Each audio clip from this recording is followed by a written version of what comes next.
This call is now being recorded. That recording took forever to come, eh?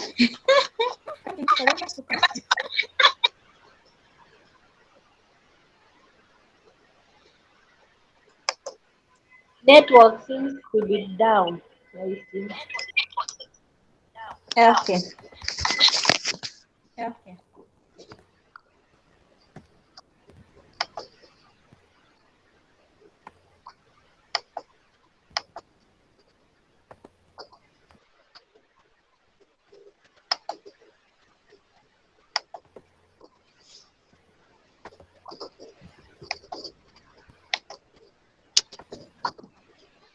Last week we looked at, I'm sorry, I was trying to mute another gadget here so that I won't have too much echo.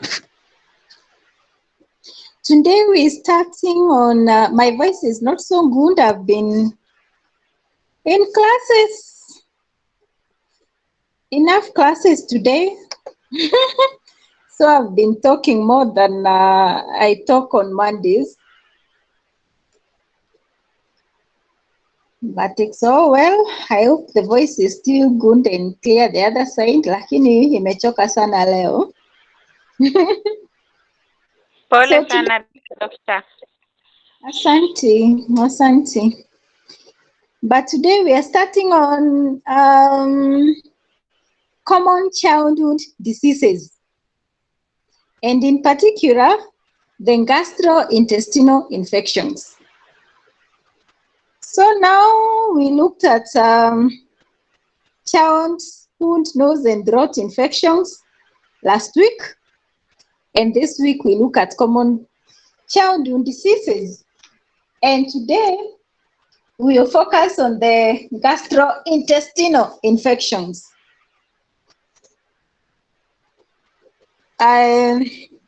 Gastrointestinal infections refer to diseases that affect the digestive system. And the digestive system is mainly the stomach and bowel. So it starts from the mouth and ends at the anus. The infections usually result from the action of bacteria or viruses found in contaminated food or water. And in this lesson, we will study the causes of food and water contamination. What is food contamination? What are the diseases that are caused by food contamination? And then we will be able to understand what gastrointestinal infections are all about. The diseases that result from this contamination of food and how we can avoid them, because we say knowledge is power. Yes. Power. Perfect. So now, oh, Rachel, I did not see you coming in. When ulikuja ukajiadmit? Incognito. You know, you're always the first one. I think today someone else was the first one. So now I'll take you to the video and start to a link where we'll look at some of the diseases, gastrointestinal infections, and then I'll take you to some videos as well.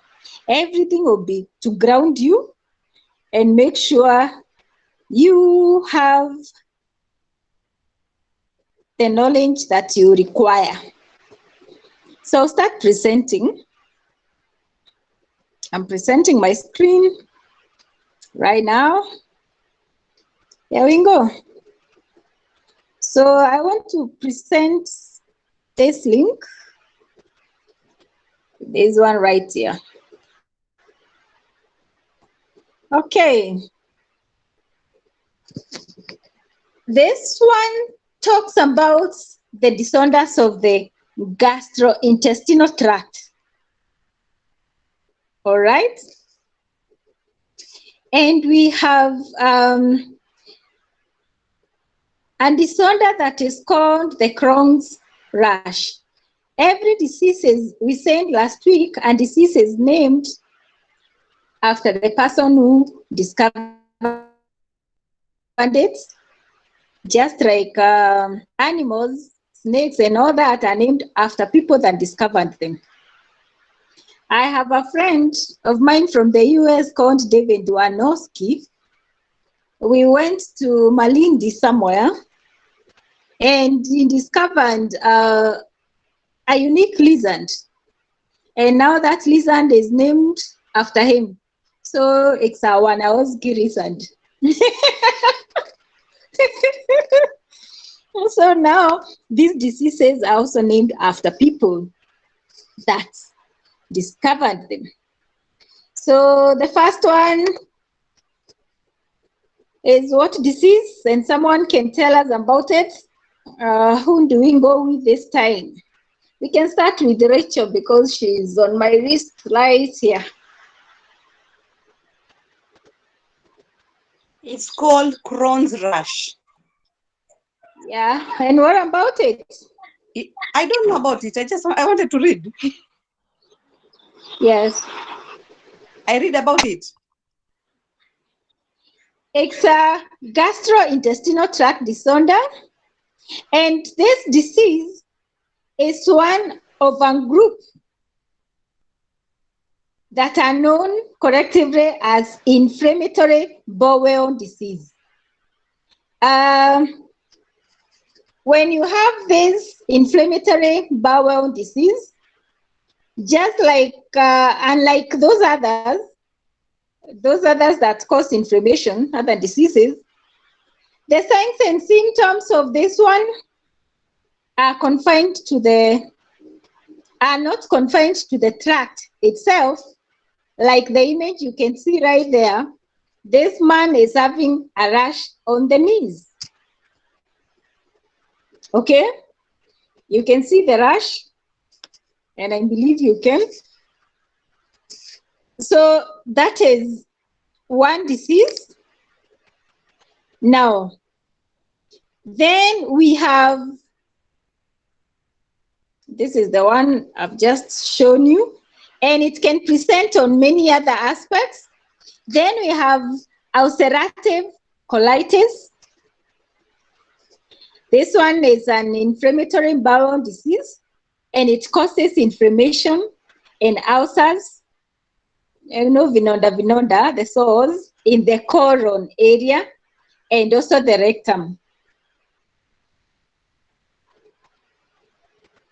Okay, when you have this disease, the symptoms will range from abdominal pain, bloody diarrhea, weight loss, fever, and anemia may also be present. Okay. Then the other disorder is diverticulitis. This is a digestive disease in which tiny pouches in the wall of the large intestine become infected and inflamed. Yeah, the symptoms typically include lower abdominal pain of sudden onset. Symptoms, there may be fever, nausea, diarrhea, constipation, and blood in the stool. Yeah, you can also have pouches called diverticular, and they may not necessarily be inflamed. All right. They look like that. Unaona inakaa kama matumbo ile tunanunua matumbo. Mama mnaitanga huko kwenu utumbo ama ni matumbo? What do you call the intestines? Matumbo. Matumbo. Oh, I thought ni utumbo huko kwenu. So ni matumbo tu kama kwetu. Okay. Then another disorder are the peptic ulcers. There's a sore in the lining of the stomach, yeah, or the duodenum. You know, the first part of the small intestines. If the ulcer occurs in the stomach, it's called a gastric ulcer. If it occurs in the duodenum, it is called a duodenal ulcer. Symptoms: upper abdominal pain that often occurs at night and improves with eating. Ukikula inaisha. Then you start belching, unakaa ukitoa hewa mingi. You know, vomiting, weight loss, sometimes also poor appetite because of too much acid. All right. I will not take you to H. pylori. I won't take you to Disonders. Moving forward. Gastroenteritis. Yeah, it's another disonder, like you can see them on the images right there. This is an infectious diarrhea. It's acute and usually self-limiting infection of the GI. GI now, you know, is a gastric infection. The symptoms include combination of diarrhea, vomiting, abdominal pain, fever, lack of energy, dehydration may also occur. Yeah. This disease may last less than 2 weeks, even without treatment. Then we have Gandiasis, and that is how Gandiasis looks like. Yeah, it's a single-celled organism that parasitizes the GI tract of humans as well as many other animal species. So it can affect anything that is animal, human, or animals themselves. Okay. It's also known as a beaver fever. It's caused by a GI tract parasite. Okay. A single-celled protozoan. Yeah. The parasite inhabits the digestive system and the tracts. And that is how it causes infection. It's transmitted through the feces route. Yeah. Also by taking water and food that is not boiled. The symptoms: weakness, loss of appetite, stomach cramps, vomiting, excessive gas. Yeah. And this can go on without treatment. And if you go for treatment, you've been given antibiotics to remove it from your tract system. All right. Now, that is just to give you an idea, not that it's information for you to digest as much, but when you talk about gastric infections, you must know the disorders, even though you're not focusing on this because you're not Mendix as much, but also you need some basic background, right? Now, having said that, I want to take you to this link, and I want you to listen from this doctor so that you can learn something on gastrointestinal infections. Then GI is what I want us to focus on. So everything we touch on today will be GI until we finish on our topic and move on to the next disease. Okay?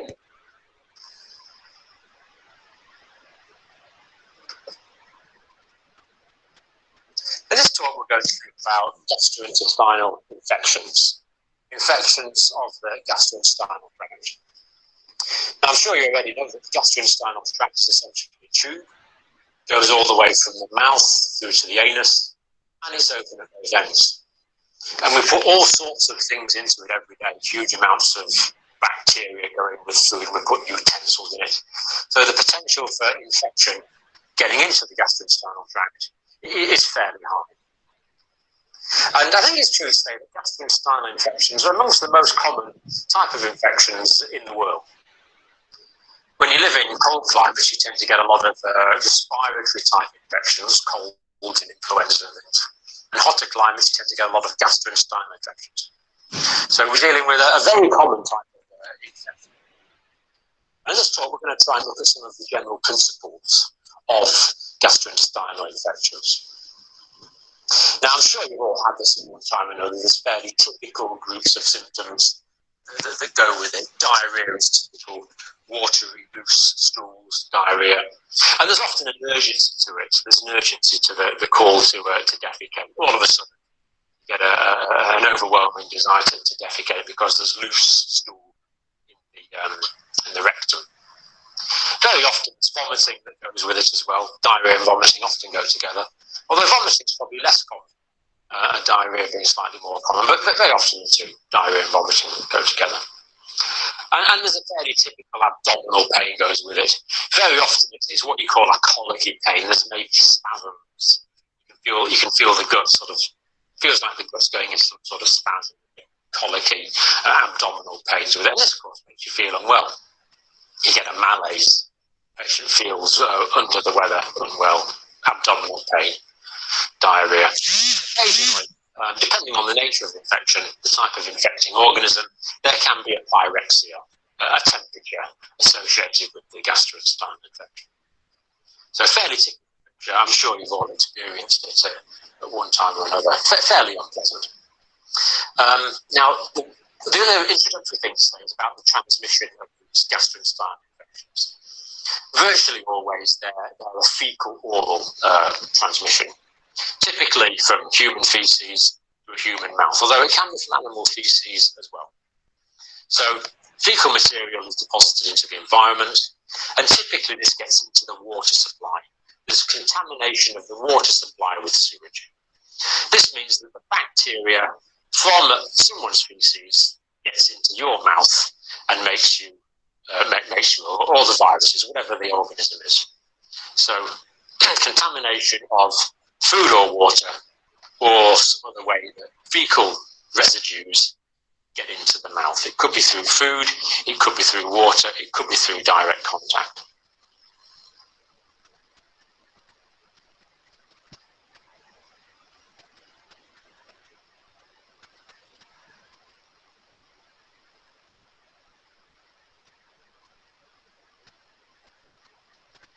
Now, the etiology of any disease is partly related to endogenous factors, that is, factors arising from the individual, depending on the genetics of the individual and the health of the individual at the time. The other etiological factor in illness are exogenous factors, environmental factors. So very often whether you get an infection or not depends maybe as much on your resistance to it as the dose of the infection that you get. But with gastrointestinal infections, it seems to me the main etiology is exogenous. It's the environmental factors that seem to make the difference as to whether someone gets gastroenteritis or not. And perhaps the most important factor is sanitation. Sanitation relates to healthiness or unhealthiness of the environment. So when you sanitize something, you clean it. Sanitize actually means to take away the potential pathogenic microorganisms, or indeed to take away the habitat in which those potential pathogenic microorganisms might live. So sanitation is absolutely vital. There needs to be a clear separation where people live between the waste, sewage, and the urine where that goes, and the food and the water supply. Whenever there's a breakdown in that, then gastroenteritis of various types will occur, and severe outbreaks of infectious, potentially deadly gastroenteritis can occur when you get contamination of water and food with waste material, particularly fecal material. So there needs to be this separation. And in most areas, this separation is established.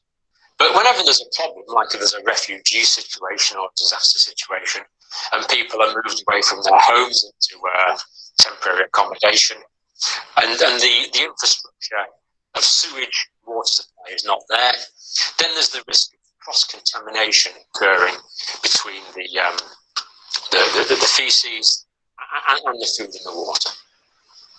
And this happens in many developing countries. There's contamination of the drinking water. If people are defecating in the river, if people are drinking water out of that same river, then clearly the water supply is going to be contaminated. In fact, it's probably true to say that the main single factor determining health in the world at the moment is the purity of the water supply. If you have a pure water supply, then the odds are that people are going to be fairly healthy most of the time. If the water supply is contaminated, you'll get these problems continuously. So sanitation of water supply is probably the most crucial factor. Food as well, of course, the way food is prepared and the lack of contamination of food is also going to be very important. Another interesting factor that seems to influence the incidence of gastroenteritis is the environmental temperature, the ambient temperature. Now, if bacteria are in the environment and the environment's warm, then there's a good chance that the bacteria are going to multiply. If the temperature is cold, then these things are less likely because the bacteria aren't going to multiply. That's one reason that refrigeration is useful in cutting down the incidence of bacterial infections, because it reduces the rate at which the bacteria can divide. So the rule of thumb is that the warmer the environment, the quicker the bacteria divide. The colder the environment, the slower the bacteria will divide. So in hot environments, there's more bacteria around. In cold environments, there's likely to be less bacteria around. Personal hygiene is, of course, vital as well. After someone's been to the toilet, they should wash their hands to prevent remnants of fecal bacteria being on their hands, which could potentially be transmitted to other people, to other people's water, to other people's food supply.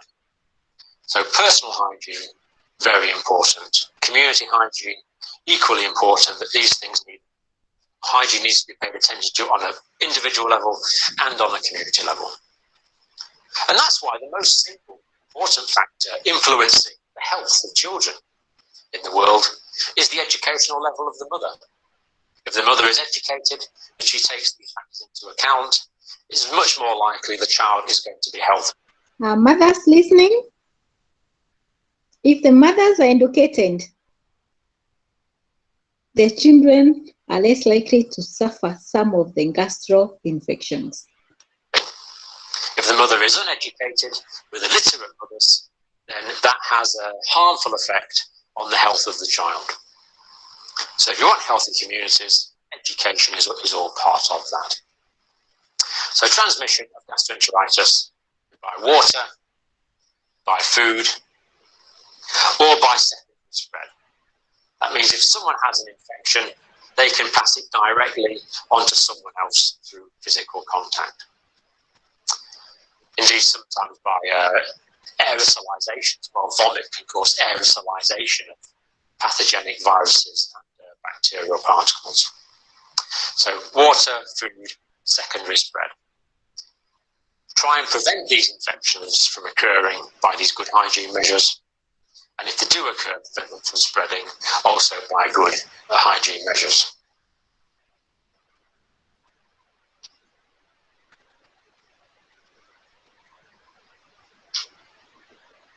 These are the environmental factors: sanitation, water, sanitation, water. What we're going to think about now are the natural defences that the gastrointestinal tract has against infection. Because if these natural defences are impaired, then infection is going to become more likely. And one obvious one is that we can taste and we can smell. So if food is bad, we don't eat it. Do you need a fragrance that lasts all day?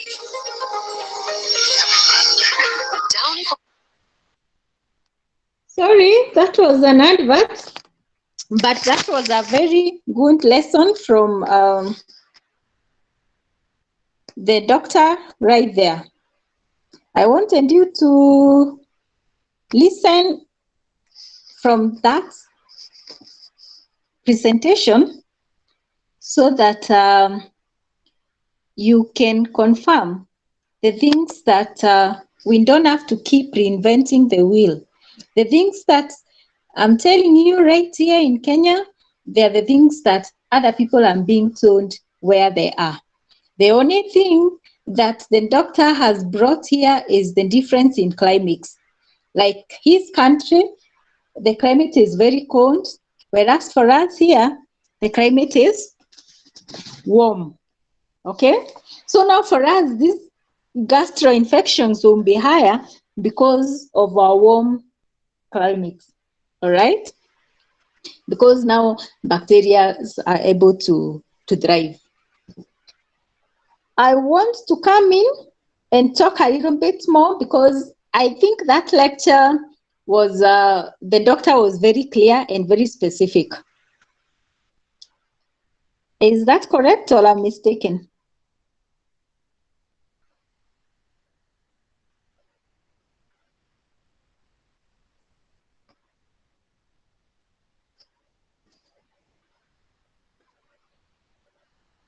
I'll repeat my question. I'm asking, you are able to follow what the doctor has just advised us, told us, talked to us about? Was it clear to you, Yes, Jemima? it was clear, doctor. Yes, Okay. Daktari. Yes, it was. Thank you for feedback. It's good to know that it has been understood so that we can move forward. Now, you might think that one is the case of the white people. Now, let me come in and talk about gastros for us around here. Yeah, we have a number of common childhood infections that affect the gastrointestinal system, that is the stomach and the bowel. In these cases, the bacteria or virus is often found in contaminated food or water, just like the good doctor just mentioned. If people defecate on the rivers and other people down the stream are consuming the same river, then the gastroinfections will keep spreading from animals to humans as long as they drink from that river. And more for us here, we have rivers and things like that. In some countries, it's difficult to even find a river. Having said that, so contaminated water can actually transmit the gastroinfections from one person to the other as they keep taking and drinking water from that river and using it to cook their food, to wash their fruits.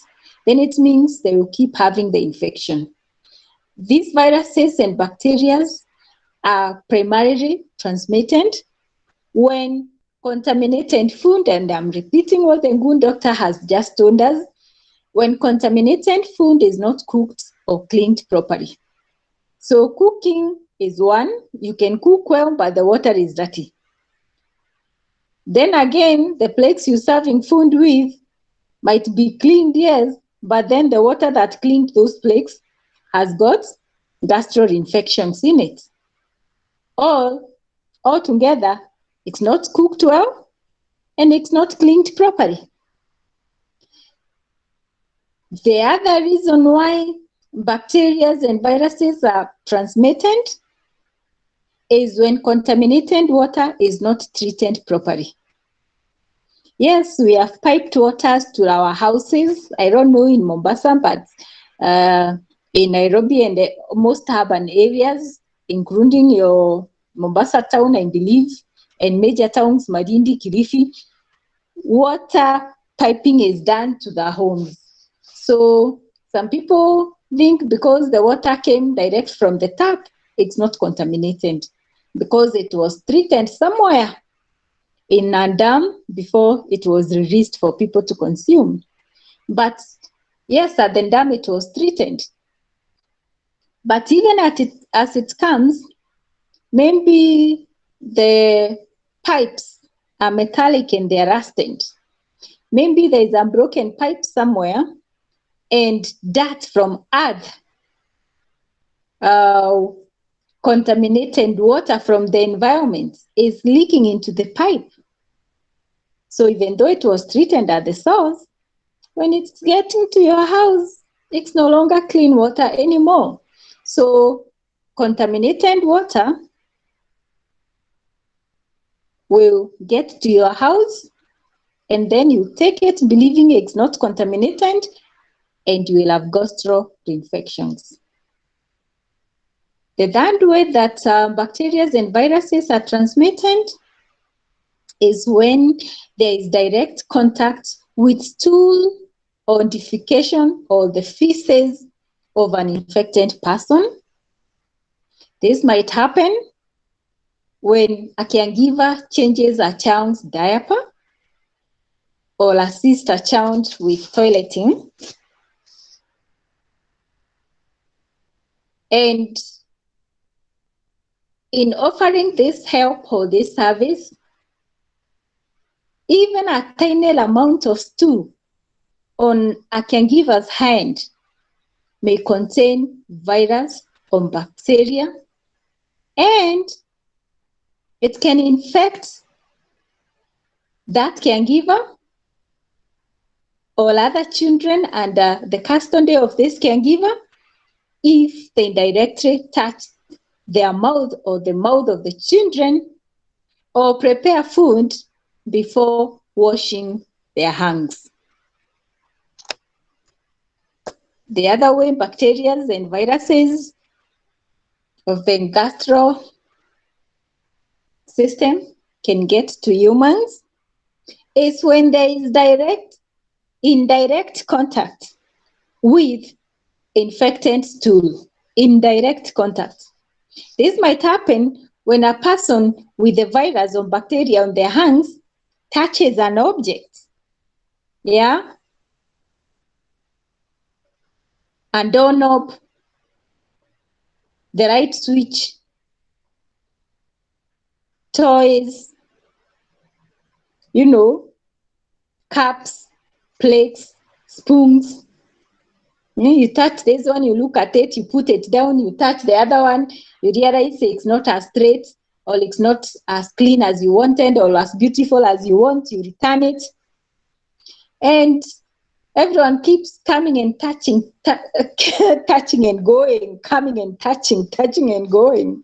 And in this process, the plates, the spoons, the fruits, and whatever it is contaminated. The doorknobs. And this transmission is from indirect sources. Whoever brought the virus and the bacteria left, but 20 other people have touched the same source and they have carried their own part of the bacteria, the viral infection, the bacterial infection with them to other places. So the virus or bacteria can live on the object for long periods of time and can be transmitted to anyone who touches the object. Okay, so you change a baby diaper, you go everywhere, the house, touching, answering phone, leaving the phone, going to the kitchen, yeah, cutting the fruits, leaving the fruits, touching the plates, touching the cups, touching the utensils, selecting what you prefer.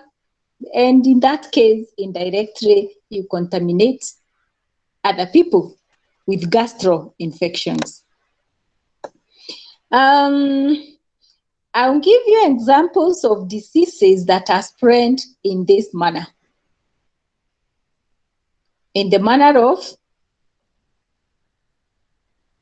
consuming feces directly and indirectly contaminating surfaces that other people will touch, contaminated water, food that is not cooked well or cleaned well, or water that is not treated. Some of the diseases that can be spread through this, one, we have E-Coli. And E-Coli is known in full as Escherichia coli. So in short, it's called as E. coli. This is a common disease in Kenya and among young children. And it is known as a diarrhea illness. Diarrhea illness. There are many strains of E. coli bacteria, and most of them are harmless. Others cause diarrhea when a toxin is produced by the bacteria. E. coli is spread when a person gets tiny, usually invisible amounts of human or animal feces in their mouth. So get that very well. For you to have E. coli infection, it means you have consumed some grams of feces from a fellow human being, a baby or an adult, or from animals, domestic or wild animals, depending on what you interact with in your environment.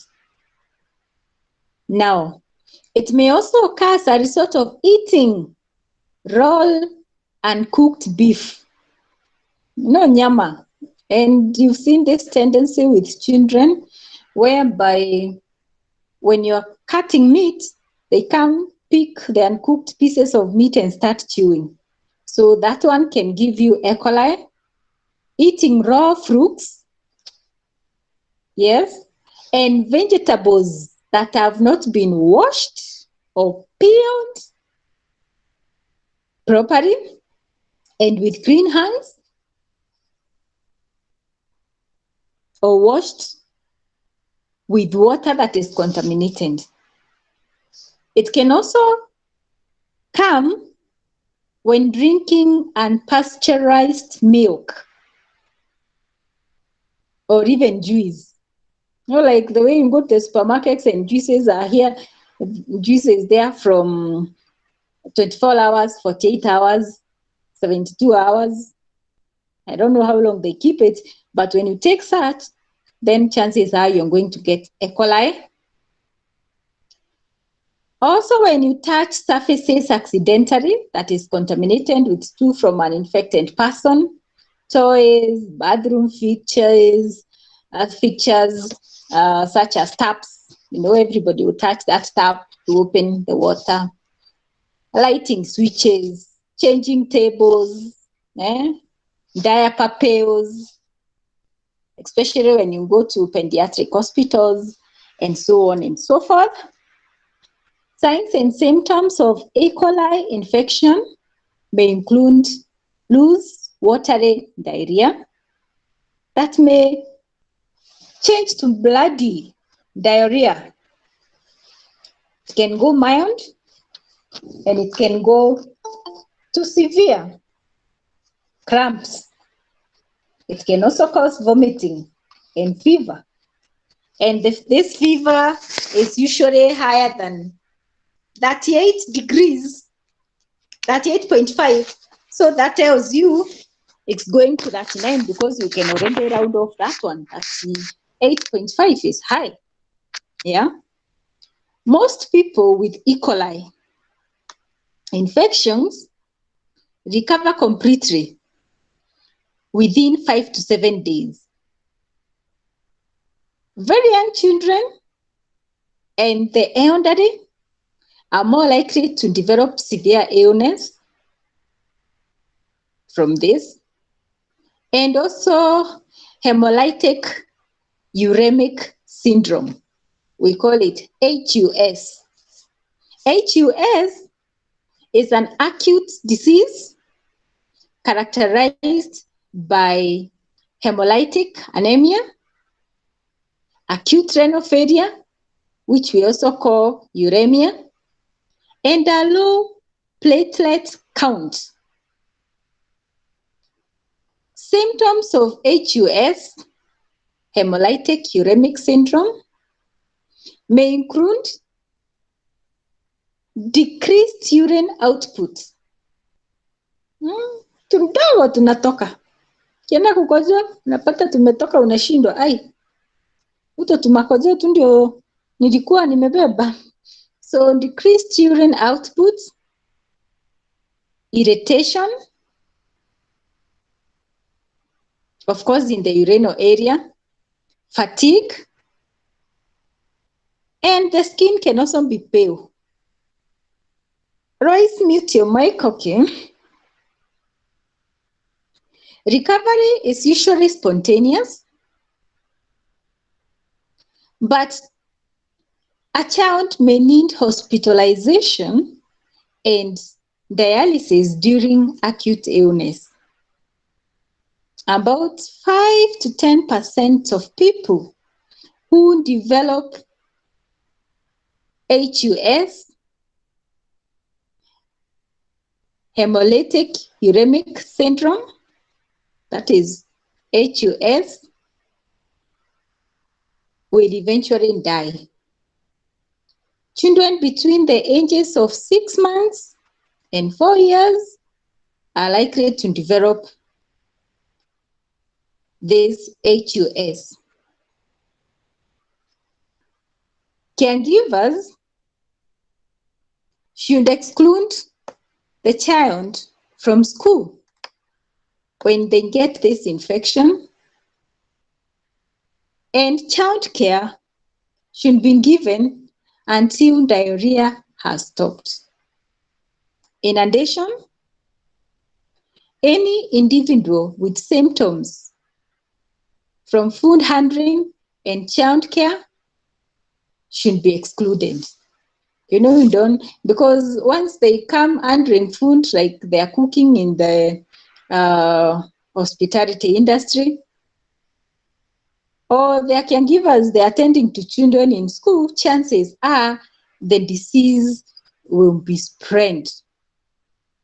And almost everyone will get it from that particular institution where this person within the infection is handling food or taking care of children. Okay? So if you go and eat from an hotel where someone has HUS, you will also take HUS back home. And we've said 5 to 10% of people who get this infection end up dying. You know, it can be acute.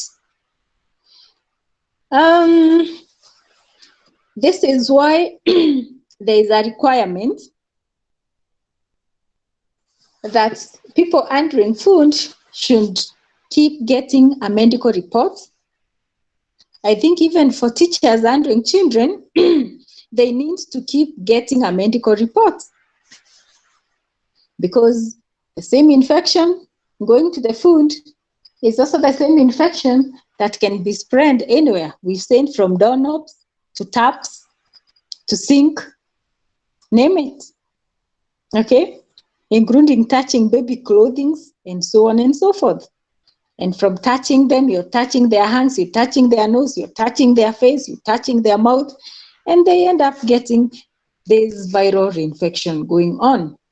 An ill child, a sick child, should get a medical assessment before returning to the child care center. This is to protect children from getting the infection. In a nutshell, this is the ideal situation. But in most cases, even you, when a child starts diarrheaing, do you tell them to go home and not come to school? Maybe when they're very sick, you send them home. Or you say the child should not come to school until the child gets better. But then you don't ask a clean record, a clean bill of health back in class. So ideally that should be the situation. Now, another disease that can be caused by the many reasons I listed for you at the beginning of my talk. One is E-Coli. That is what we've talked about. And now we also have another one called Salmonella. Okay? Salmonellosis is an infection with bacteria called Salmonella.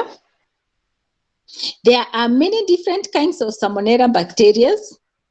Most of the time, the bacteria infects the intestines of people, of animals, causing a watery diarrhea, and sometimes blended diarrhea with mucus. The symptoms are fever, cramping, abdominal cramps, pain, nausea, vomiting, chills, and it can also include headache. Salmonella are usually spread by eating contaminated food, often of animal origin, like the beef, the poultry, the milk, the eggs, etc. The liver, etc. You can add those other animal products. Although fruits and vegetables may also be contaminated, but we are giving priority now to the animal products. The bacteria may also be spread by eating food that is prepared, and that from E. coli. So even in Salmonella, when one person has got salmonellosis and they are preparing food, the food they prepare will be contaminated. And anybody that eats food prepared by an infected person who has not washed their hands, who has not observed hygiene, chances are everyone who eats that food also carries Salmonella bacteria with them. And they will develop the symptoms that we've talked about. Salmonella is found in feces. Feces of such pests as turtles, lizards, snakes, chicken, ducklings, especially those with diarrhea. You see, many homes have got chicken. When chicken are diarrheaing, they start dying. Chances are they are dying of Salmonella. But some people say, oh, I will not let it die. I would rather eat it before before it dies. Now, you can also get Salmonella through cooking, because the cooking will kill the bacteria. But now some people will cook moderately, well done, and so on and so forth. So if the meat is moderately done, it means it's not cooked properly to kill the bacteria. For us in Kenya and in most African countries, our meats are cooked until they are well done.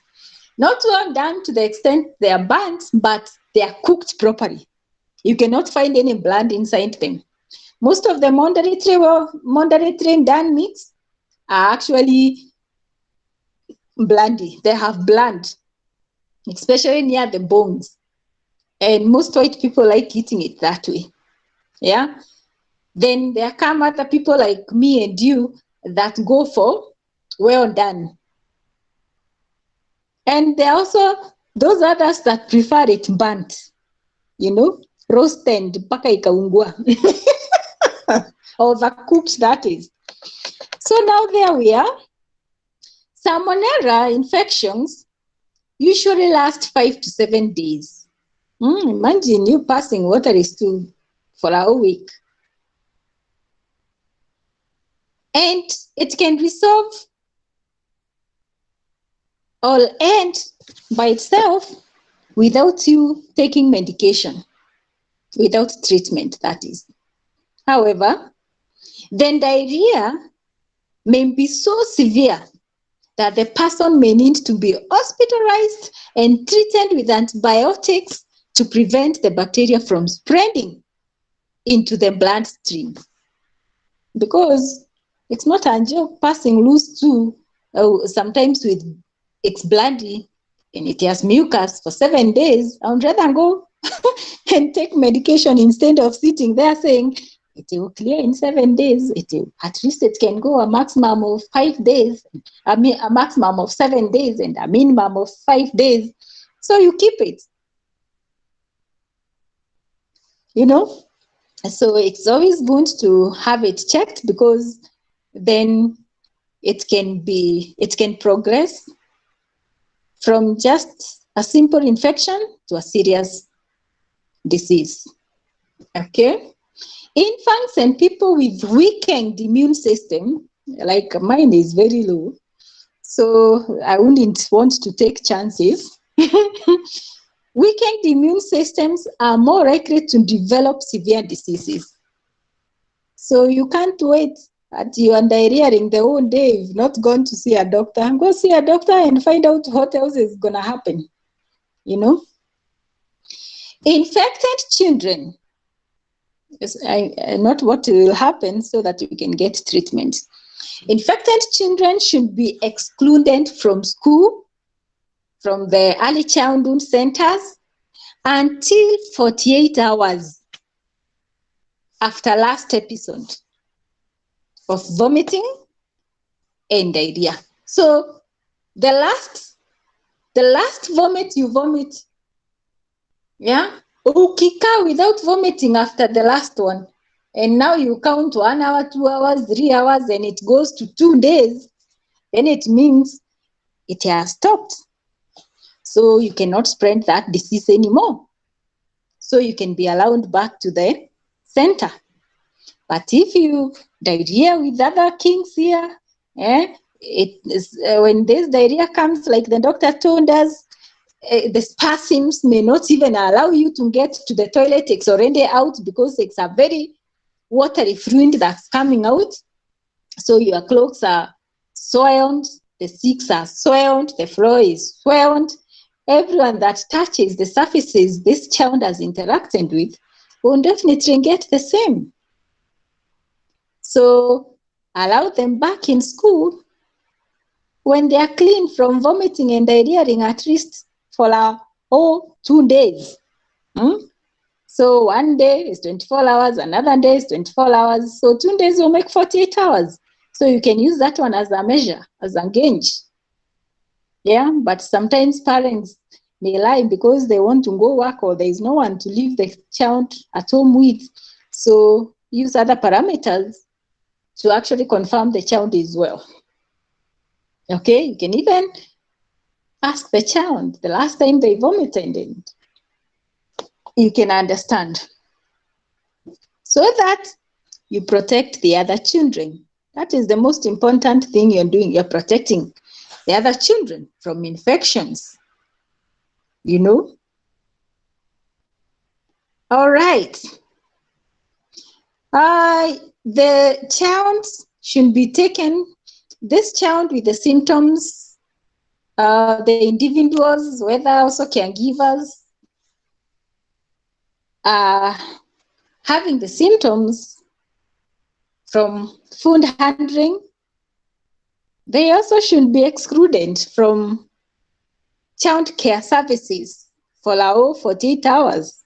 So the same thing you're doing to the children should also apply to our dogs. The teachers, the caregivers that are infected should also keep off the facility and other children for 2 good hours, for 2 good days, that is 48 hours,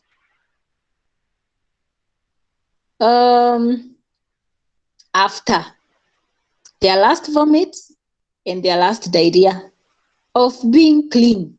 So if you're clean for 2 days, then you can come back and continue teaching. If you're cooking after 2 days of not vomiting and diarrheaing, then you can go back and start handling the food. And you will come and eat that food, because we are safe. So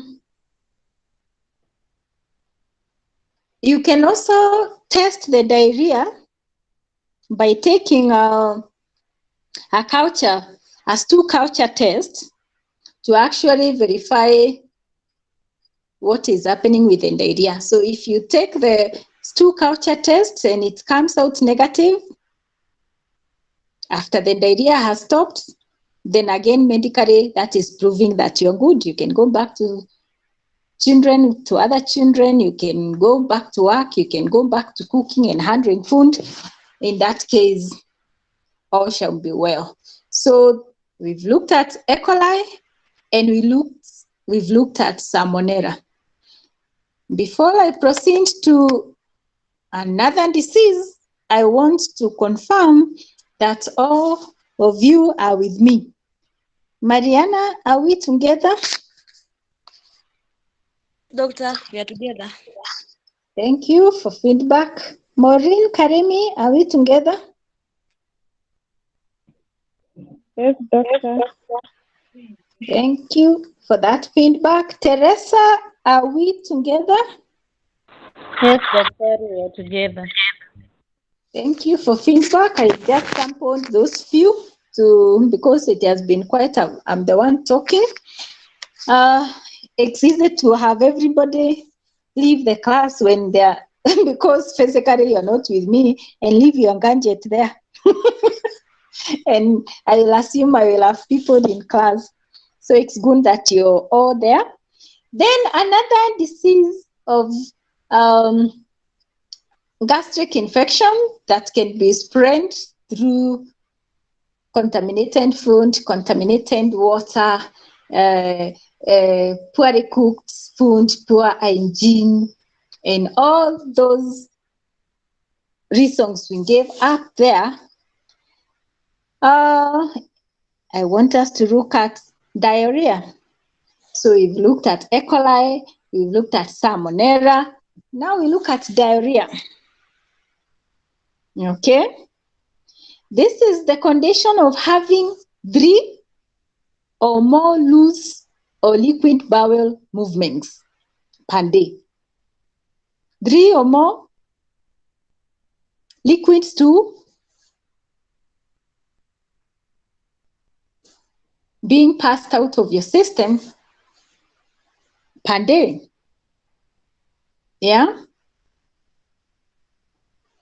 Now, that is as per the World Health Organization. It says if you pass 3 watery stools, and it can go more, and this stool, clearly you can see it's loose, it's not your usual stool, then chances are you have diarrhea. Diarrhea is the body's way of removing poison from the gut. For that reason, most cases of diarrhea do not require medication. However, if diarrhea is severe, there is a risk of dehydration, and if it is long-lasting and danger of malnutrition, consequently, it becomes a common cause of death. And a common one in the developing countries. Remember, when we classify countries, we say we have underdeveloped countries, developed countries, or developing countries. So from underdeveloped to developing to developed. So now this one is common for the developing countries. So if it's common for the developing countries, it means then it's worse for the underdeveloped countries.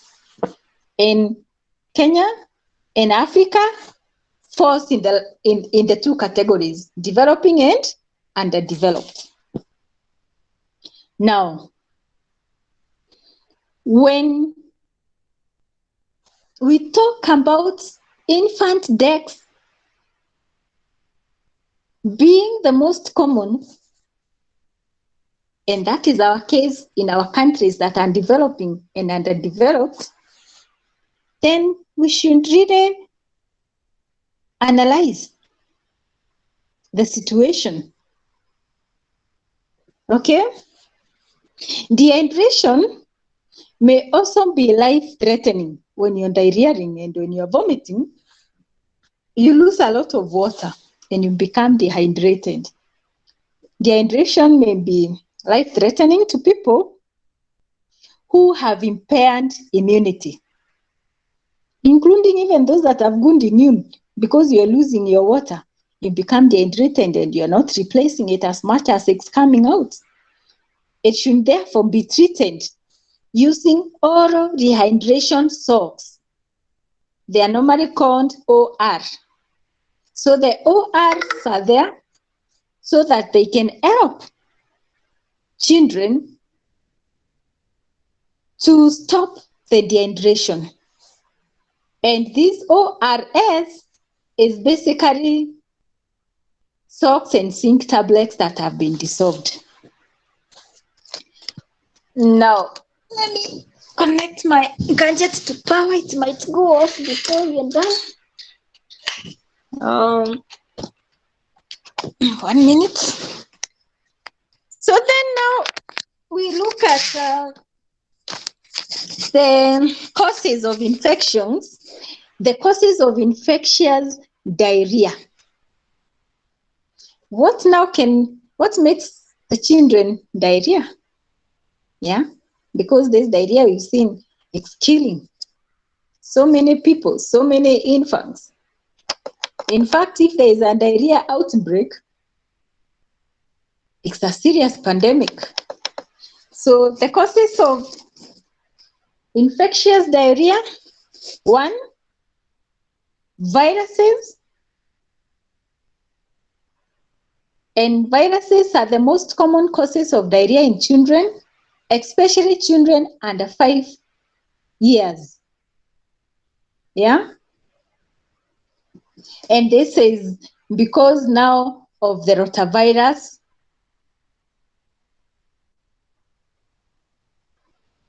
disease and also the viral diarrhea in adults, which is caused by the norovirus. So for the children below 5 years, their diarrhea will be caused by the rotavirus because they are crawling, they are eating that, they are doing things, the things they are touching and eating, you cannot do them as adults. But then also adults have their viral diarrhea, which is caused by norovirus, N-O-R-O, norovirus.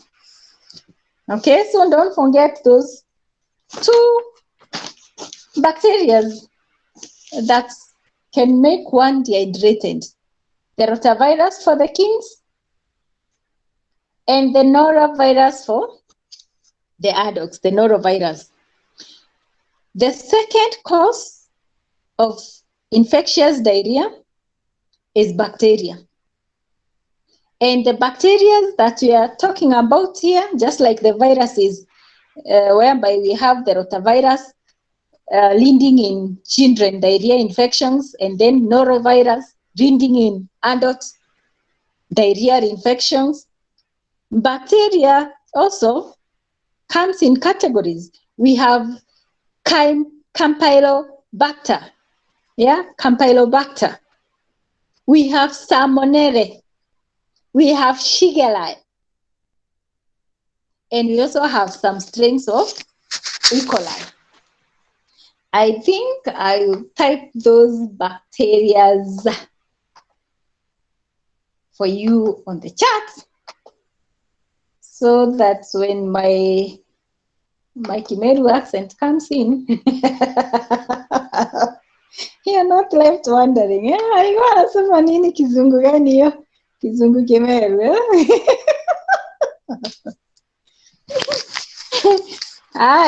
Those ones. Campylobacter, Salmonella, Shigella, and strains of E. coli. Okay, Karemi is laughing. When you marry kama mimi. Beatrice, tumere wano. Na kina Rachel, are we together?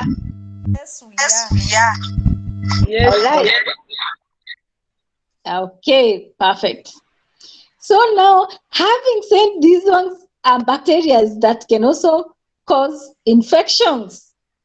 Infection, and not just any infection, infectious diarrhea.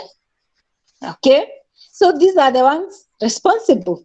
So when you have virus infection, which virus are responsible? Someone can unmute and tell us. If you have got a virus infection, which virus are responsible?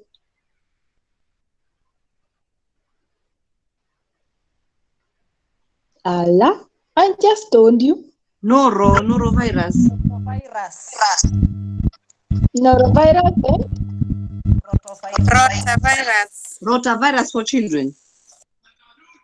Perfect. And bacteria? Salmonella. Salmonella. This is the bacteria. Salmonella is the infection. Salmonella is the bacteria. Which other one? Strain of E. coli. And the other two? Campylobacter. And the last one? Shigella. Okay? The other cause of infectious diarrhea, parasites. Parasites do not often cause diarrhea except for the protozoan Gandia. Okay? The protozoan Gandia can cause chronic infection if it is not diagnosed and treated early. The other cause of infectious diarrhea, overeating. Overeating. I hope you heard me well. Kukula sana. Overeating or eating of wrong foods. Okay?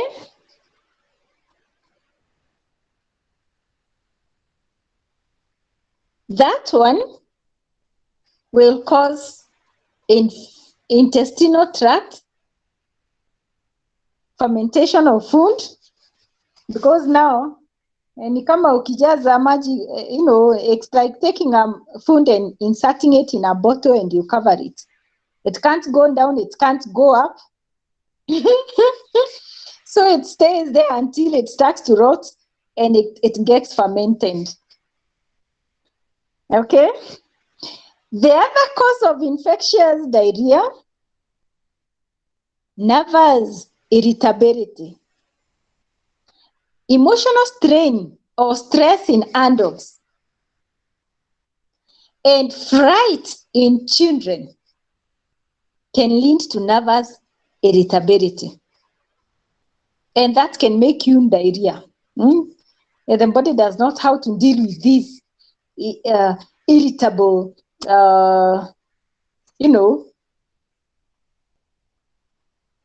symptoms that you're giving it. So you start diarrheaing.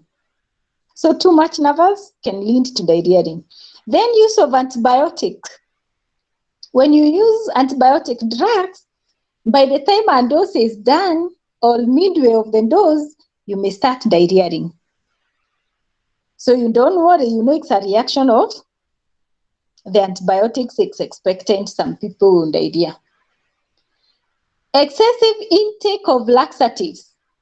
Laxatives are the drugs that people take when they want, like, when you feel like your tummy is, you're bloated, or you've gone for some days without passing stool or defecating, then you go over the counter and you request for some laxatives so that you can pass the stool. So when you take laxatives in excess, then again you start diarrheaing. Poison is another cause of infectious diarrhea. Poison which has entered the body through food, through water, and through air will make you to vomit.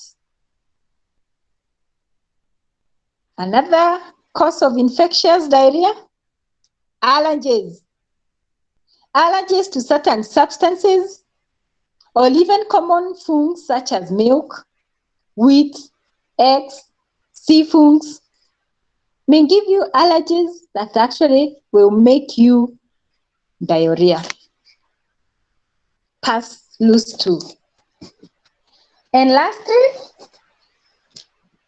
these two can cause infectious diarrhea. Diseases such as amoebic dysentery, such as typhoid, such as malaria, such as cholera, such as HIV and HAINS. Those ones will also give you or give a child or any adult, any human being or any animal, infectious diarrhea. Diarrhea is very common in children, especially children that are teething, because of the things that they use to scratch their itching gum. You pick something on the ground and you start nibbling it. Kumbe, it's an infected thing, and the child starts to diarrhea.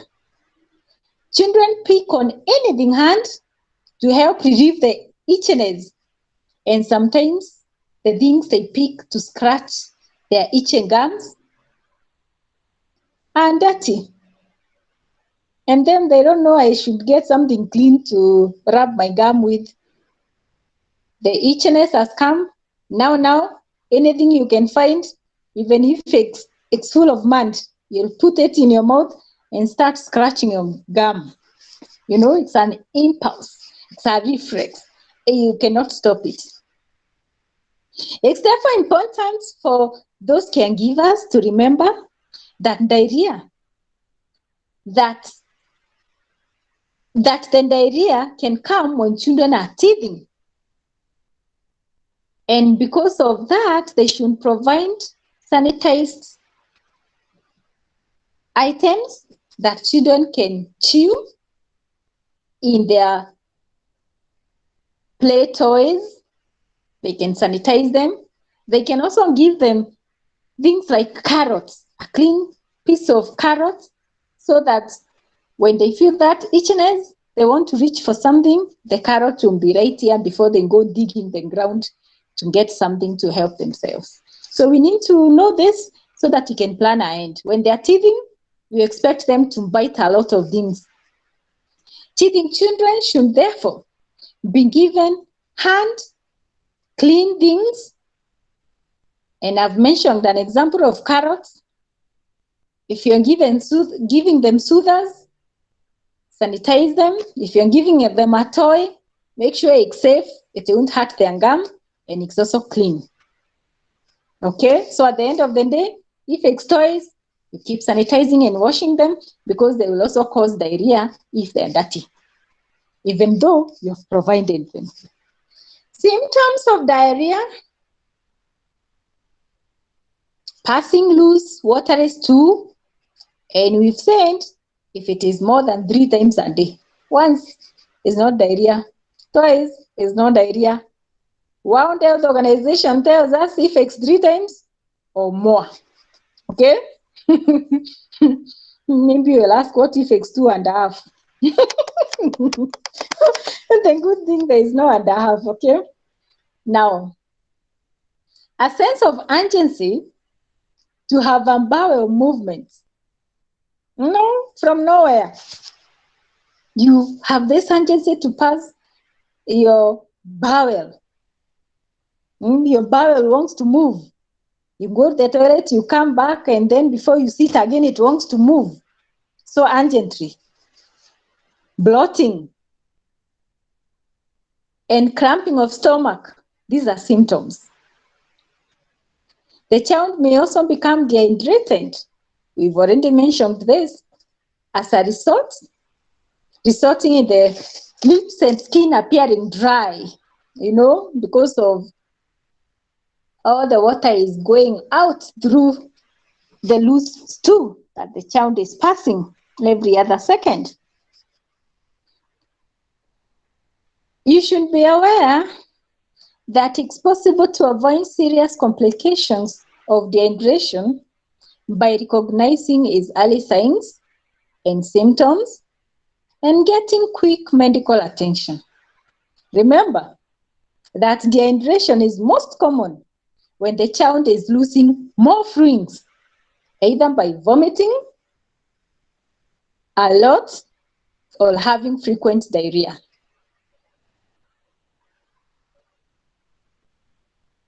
Than they are taking in. So when you lose more fluids than you're taking in, definitely you get dehydrated. So if someone is vomiting and diarrheaing, whether a child or an adult, give them a lot of water. If ORS is not available, put salt and sugar in a liter of water. Put some salt, put some sugar. Even if then you don't want to give much, to prepare much, keep giving a glass of water and add some sugar and some salt in it. It will help to reduce the dehydration risks that a child or an adult who is vomiting and diarrheaing might experience. Remember that dehydration itself is most common when the child is losing more fluids, okay, through the vomit and through the diarrhea, and then they are taking in less. Always remember that. So if you're able to get your child to drink, because when you're vomiting and diarrheaing, the bowel movements and the urge to puke may not even allow you time to drink, but you can try to calm them down, and when they calm down, you give them, even though they can still start to vomit when they are still taking, but encourage them, even if it's a sip. They take one sip, pole, pole, pole, pole, and chances are, as much as they start taking, the vomiting will also calm down with the amount of water they are taking. And this will also help in their dehydration, even if they keep vomiting and vomiting. So if you're able to provide those drinks, make sure whether the child or an adult, they are taking fluids. And not fluids like tea, like milk. In fact, when you take milk and you're diarrheaing, it aggravates the diarrheaing. It does not help. So you're advised to take water, pure water. Make it warm, add a bit of salt, a bit of sugar. That is the best. When someone is diarrheaing, don't go for juices and all these, because if they have other infections in them, the case that you're treating will be worse. So give water. And again, the water you are giving must be not contaminated, because the case again is going to be worse than it is. All right. So when you do this, at least you can stop the dehydration. And remember, always remember, it is wrong to give a child too much to drink too quickly. Too much to drink too quickly. Since this usually will lead to more vomiting. So kidogo kidogo hiyo inafaa na inatosha. Okay? All right.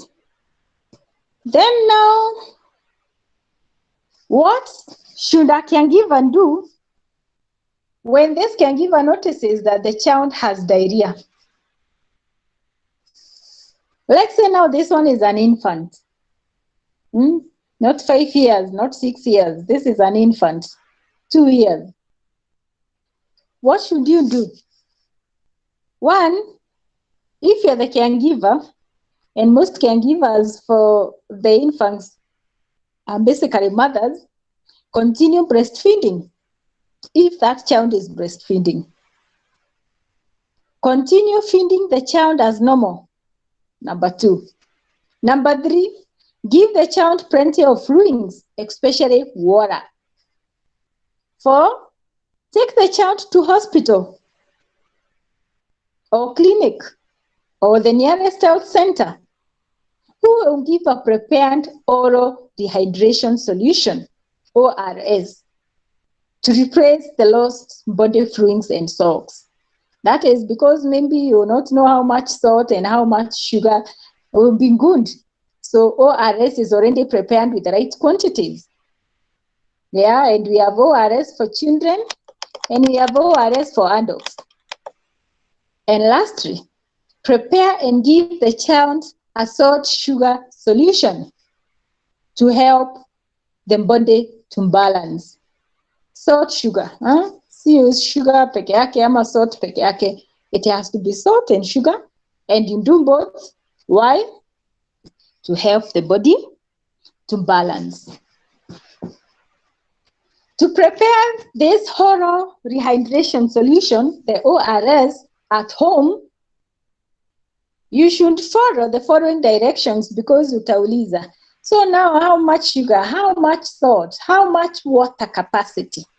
So follow the following instructions or directions. 1, boil and cool half a liter of clean water. Yeah, half a liter is okay because now we won't keep rushing to prepare a glass after a glass. At least half a liter is the minimum amount you can prepare, depending on vile unaona the vomiting and the diarrhea going on. So boil and cool half a liter of clean water. 2, ensure that you keep it covered. And 3, measure a pinch. Most of you people other than James, wengine ni wamama. Hata kama naona mwingine Stephen Lwambi, is he or she? Very Sorry? Ahi. Oh, so huyu amekuja juzi tu huyu. Lakini namuona naonanga tu James huyu, naonanga tu kapicha ka mzee kwa nashindwa ni mama aliweka ya mtoto ama ni nani sasa. So now you are two actually he's. So I was meant to say the she is here. I think I should still say it.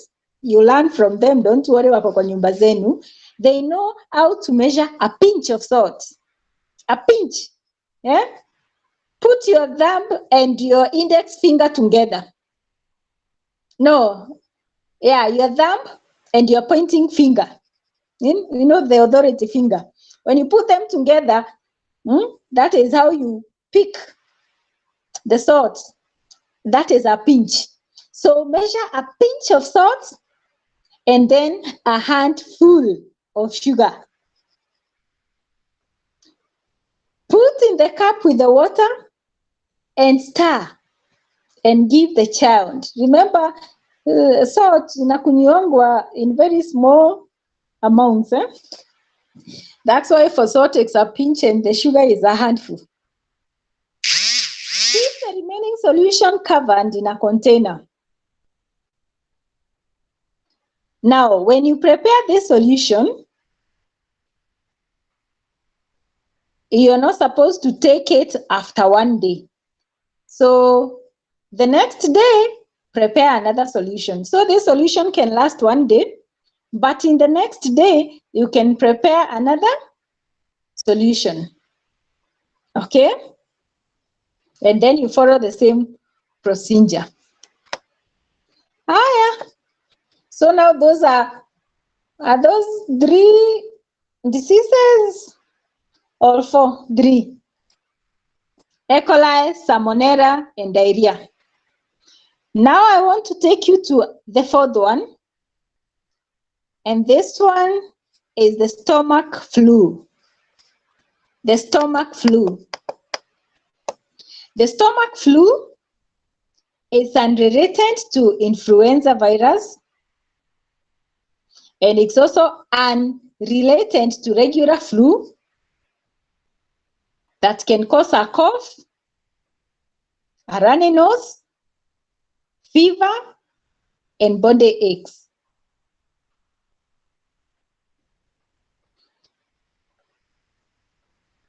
Instead, the stomach flu is caused by several types of viruses,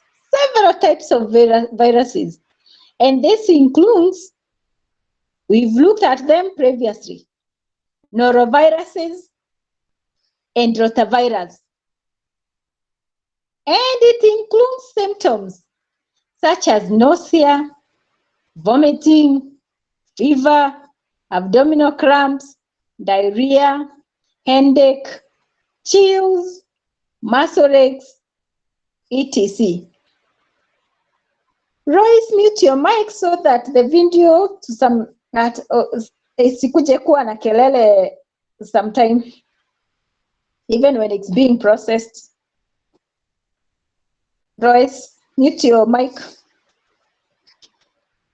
Children who have excessive diarrhea or vomiting, or who are not able to drink enough fluids, can also develop symptoms of dehydration. Royce, ako kwa class kweli? Mute your microphone. Kama anafikiria ni notes inasema hivyo. These stomach flu symptoms can begin, ataki kumute huyo. Sawa sawa. If there will be any noise, it will be coming from her when you get the recording and it's noisy. These stomach flu symptoms can begin 1 to 2 days after being exposed to someone that is sick with a stomach flu virus, and once you're exposed, it will last in your body. It might take 1 day, 2 days, 3 days, 4 days, up to 10 days. To guard against infections that affect the gastrointestinal system, you should prepare food safely. You remember the good doctor mentioned about food preparation, food hygiene, contaminated food, environmental safety. So food should be prepared safely. Cook meat and poultry well. You know, there's a season when animals start dying. Sometimes some of the food you buy, it could be a chicken that died of this disease and it found its way to the supermarkets. So these things, because you did not rear the poultry yourself, cook your meats properly. Cook them very well. Avoid drinking or serving unpasteurized milk, juice, and thoroughly wash all fruits and vegetables before eating and before serving other people to eat. And keep uncooked meat away from fruits and vegetables. Yes, you might have cleaned your vegetables and your fruits very well and thoroughly, but then you come with your fish, you put it near. You come with your meat, you put it almost next. The blood from the mix will interact with your vegetables, with your fruits, and contamination will just occur.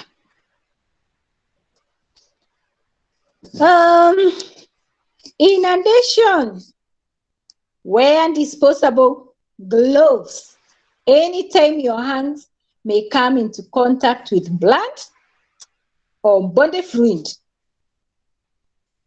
This is especially important if you have a cut or if you have an open sore on your hands. Uko na vinonda and you're preparing food, handling food, then you can wear gloves so that the people who eat your food will not eat your bodily fluids. Also, if you're taking care of someone who has got wounds, they're exposed and they're not covered, then again, wear gloves to protect yourself from their fluids. So if you're changing babies, then again, it is advisable, wear gloves, wear gloves. In addition, clean and disinfect countertops, kitchen tops, countertops, tables, toys, diaper changing areas, and more frequently, when a child with diarrhea is present, or when a member of the family has diarrhea.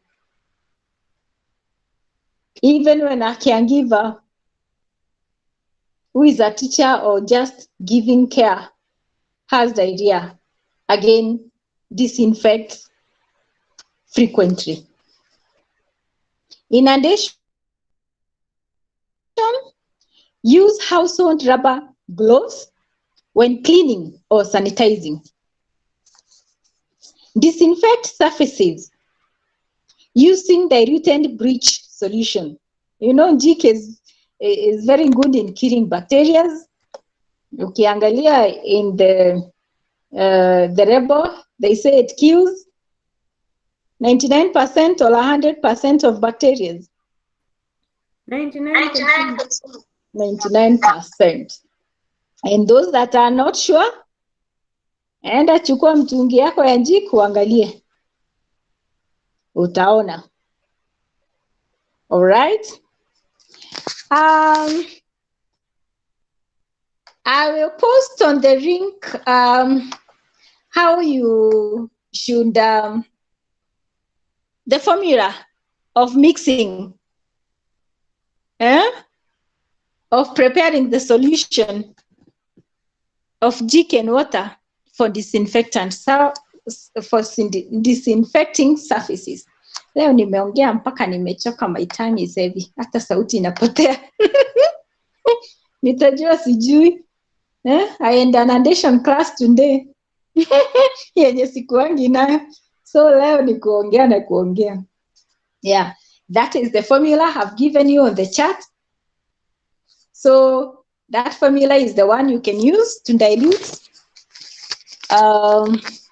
your jik into water. The amount of jik, the amount of water is given there. So you prepare 5 ml bleach or 5 ml of jik into 500 ml of water. Okay? Or 10 ml of jik, you put it into 500 ml of water. That one is recommended for routine disinfection of surfaces and objects. When you prepare that solution, it will lose its potency. When you store it,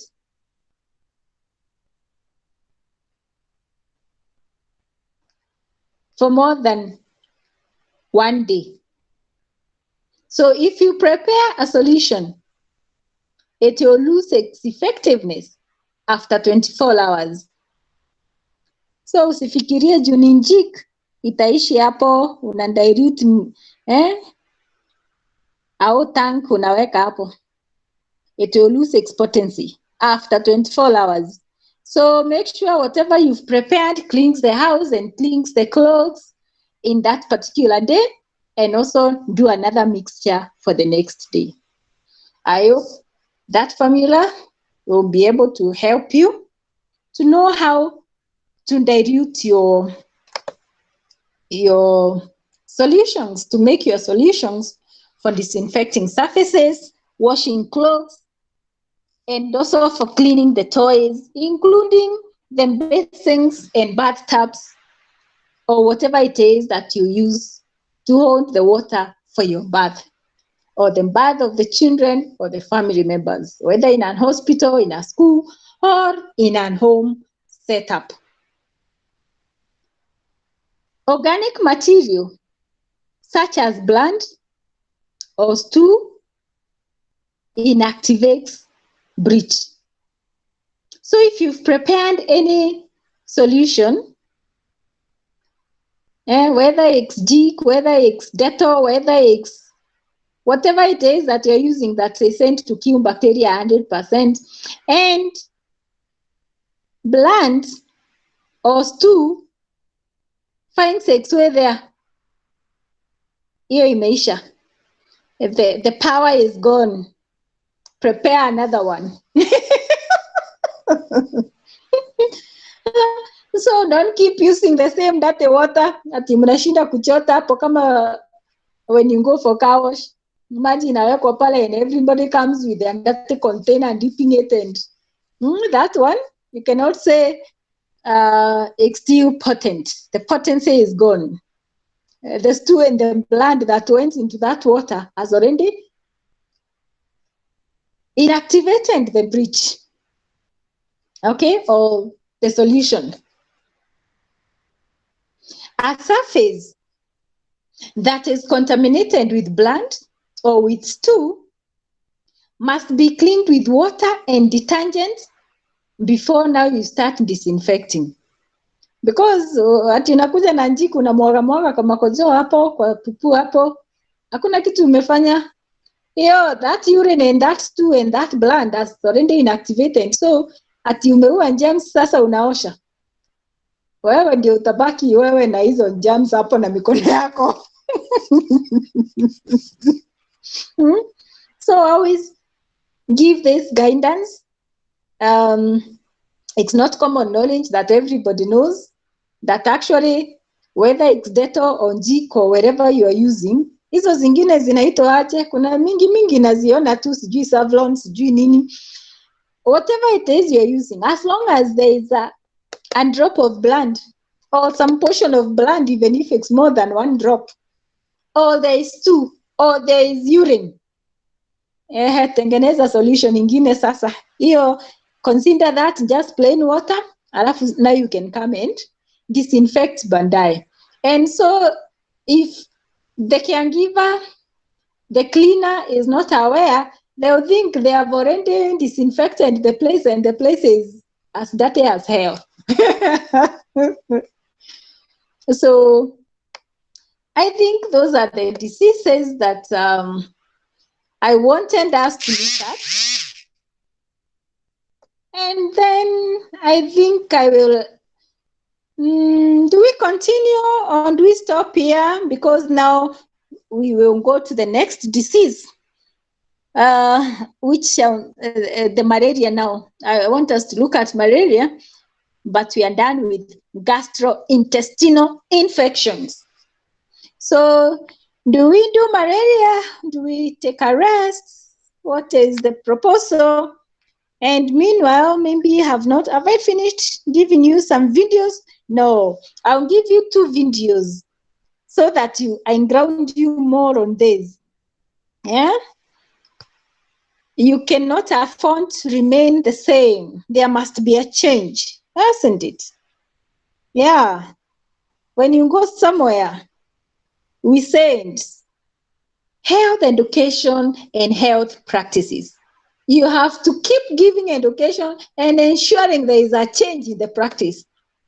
And I think with every lesson on this particular unit, there is something that is changing every other day. Or I'm assuming something is changing on a daily basis. Just now you've known you cannot disinfect those, you cannot put water that has got disinfectant to clean an infected a place with blood or urine, or because the disinfectant is not effective anymore. Those are some of the things, knowledge you pick and it's practical. You run with it and you start practicing it on a daily basis. Ama niaje Mary Mlongo? Yes, doctor. Yes, and Rachel, are you still there?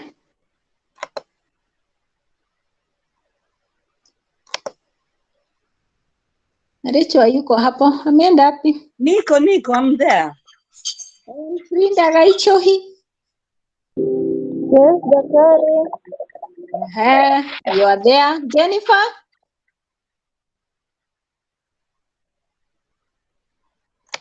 Where alienda? Jemima?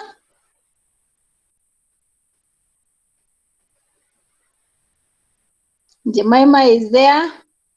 Lois was there and muted. Now she's muted, which is okay. Stephen, the man who comes in class and I say I have one man and he never says the contrary. Maybe he is not a he because he has never corrected that note. But on my recordings, I see the image.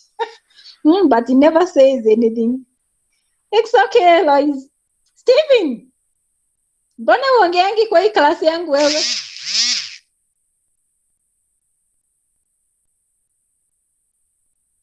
Oh, anawekanga mic hapo anaenda. Sawa. Teresa, we are together? Yes, daktari. Okay. Huyu Stephen no wonder aongeangi. I think he just technically comes and goes. When I say I have only one man, aongeangi. Ananyamaza. And no one in class also says any other thing. Now I want to take you to, I'm grounding you. Oh, uko Wangui, uko sawa sawa. Nilikuwa nafikiria sasa wewe ulienda kukula chakula huko ukilala.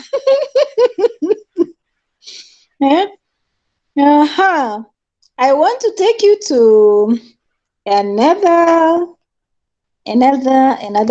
video, and I want you to still watch the lecture. Tunaomboleza. I'm just listening. Oh, okay, sorry. Huyu ako kwa class kweli? Ako nusu tu, lakini pole. I'll take you to another video. I want you to get grounded, so that even after 10 years of doing health education and health practices, you still be practicing some things and you still be knowledgeable on some things. And I hope it can go up to the end of time, the changes and all that. Okay, so this is what I want us to watch. So again, we learn together diseases of the gastrointestinal tract. Okay.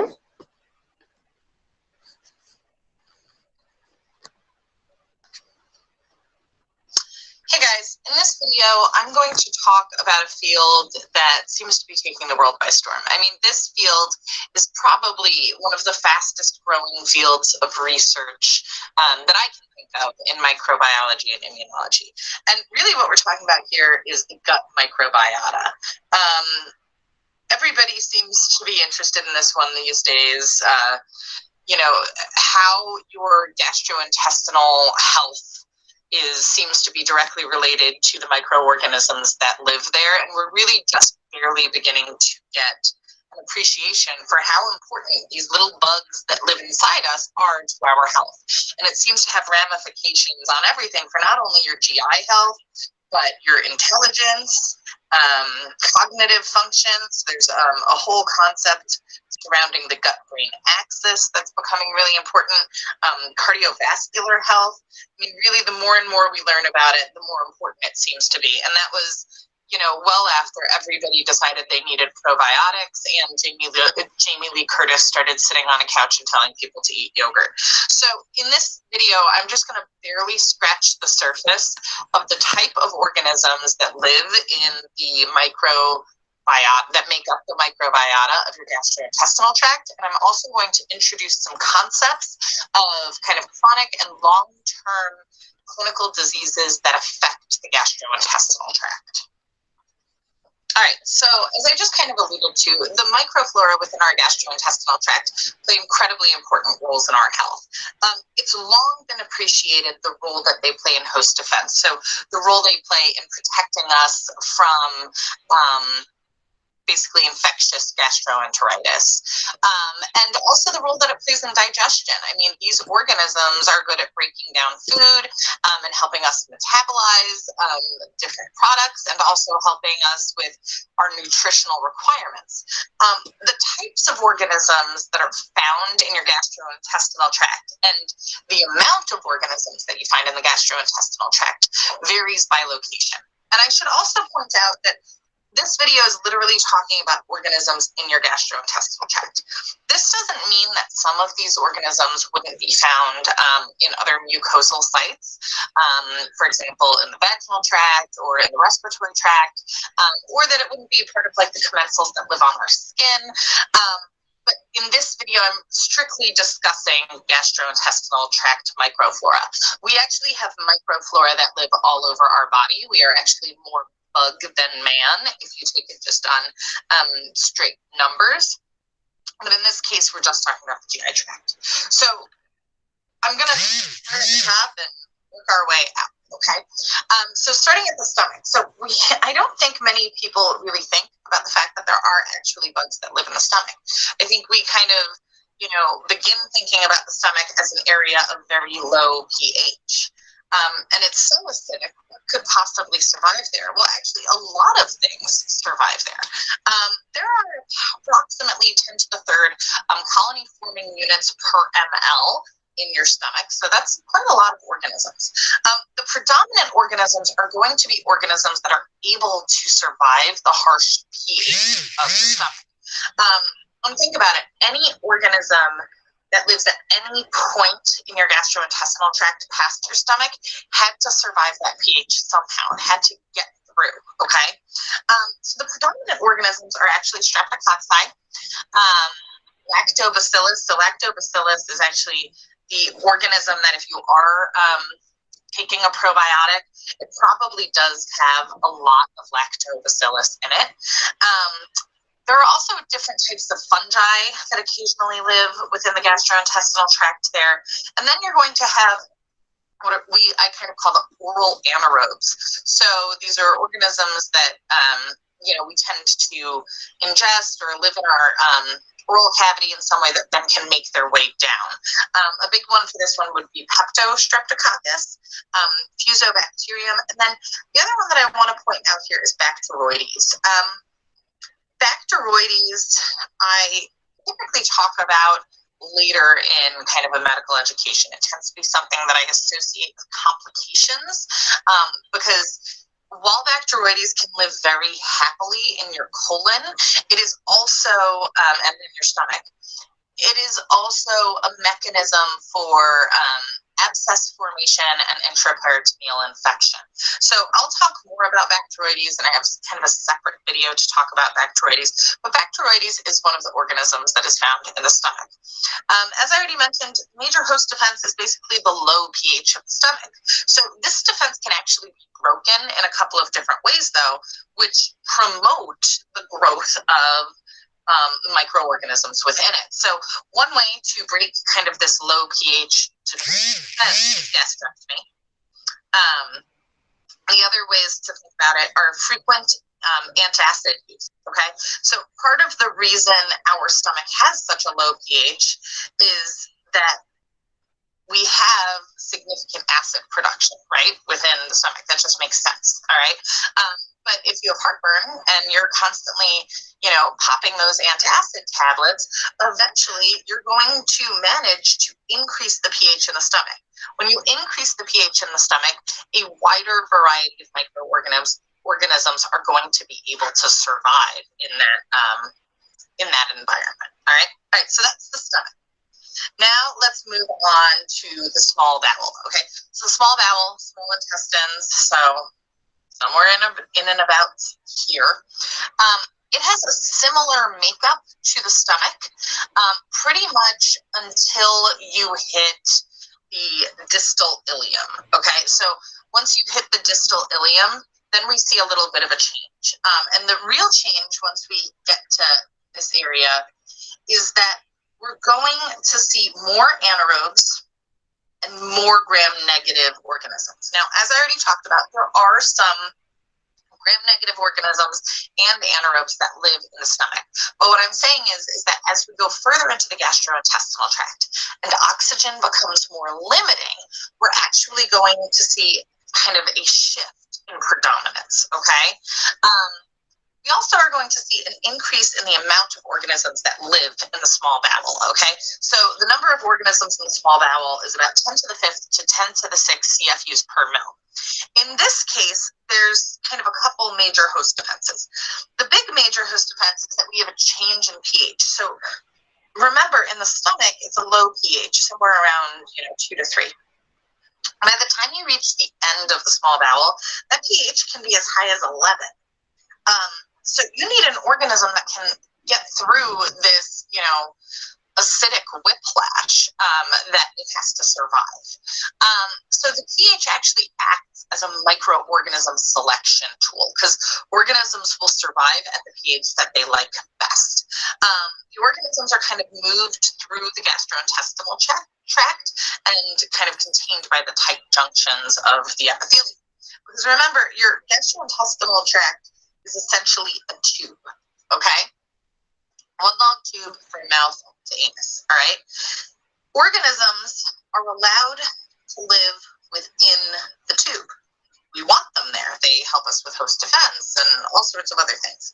But outside the tube, that is where the host resides. That's where we are. And that we don't want microorganisms in. When the microorganisms leave the gastrointestinal tract, that's called leaky gut or gut leak or something along those lines. And that's actually where we can get intraperitoneal infections, abdominal infections, sepsis. So that is the opposite of what we want to have happen, okay? All right, so we're going to move to the last stage. We're going to go to the colon. The colon actually has the highest amount of bacteria, 10 to the 9th to 10 to the 11th CFU per mil. In this case, though, we're really, really looking at anaerobes, okay? There's going to be about 10 to the 4 anaerobic bacteria for every 1 aerobic bacteria. The main organism that we're going to find is Bacteroides. That's kind of the most frequent organism. But you might also see Bifidobacterium, Eubacteria. You'll also hear some of the other ones that I've talked about, like Anaerococci. So Anaerococci, Faecium, and Faecalis are in there. Enterobacteriaceae, E-Coli, you can find that in the colon. So some of these other organisms that we expect to be, normal mucosa, this is where it's normal for them to be. When they leave that area, that's when they cause disease. Colonization of your gastrointestinal tract in general, but including the colon, actually begins pretty much at birth. And part of the reason we can tell this is that you can do studies that basically show that the colonization of the gastrointestinal tract of an infant born by cesarean section versus an infant that was born by vaginal delivery is very, very different, okay? So 5 to 6 days, a full-term vaginal delivered formula-fed infant will have largely anaerobes, and 61% of them will be Bacteroides fragilis. For those infants who went through the sunroof, i.e. cesarean section, only about 60% of those infants will have a full complement of anaerobes at 5 to 6 days after birth. What does that mean? basically it means that they are delayed in their gastrointestinal microbiota development. And so only 60% of them will actually have developed this microbiota, and only 10% of the organisms found at 5 to 6 days post-birth will be B. fragilis. So that kind of gives a huge indication of how, our method of just even coming into this world affects the type of organisms that will show up in the gastrointestinal tract. Okay, so I'm going to do a little overview of the clinical diseases in the gastrointestinal tract here, and then if you look on my channel, I'll have other videos that focus on IBS and IBD and ulcerative colitis and Crohn's disease and celiac and all of that, okay? So just as the gastrointestinal microbiota can play a really huge role in maintaining our health, they can also play a role in disease, okay? So we're going to discuss a couple of different conditions. The first one I want to talk about is small intestine bacterial overgrowth, okay? This is a clinical condition where basically you have too many organisms in the small bowel. It means exactly what it says it means, okay? So what happens is commensal bacteria help you digest food, but when they're digesting food, they actually produce gas. And as anybody has probably experienced, when you've increased gas, you have increased bloating, which doesn't feel good for anyone, okay? If you have bacterial overgrowth, you can still get diarrhea, gas, and bloating. And this is associated with a couple specific conditions. So small intestine bacterial overgrowth is one of those conditions that we kind of associate with other diagnoses or other practices or behaviors, okay?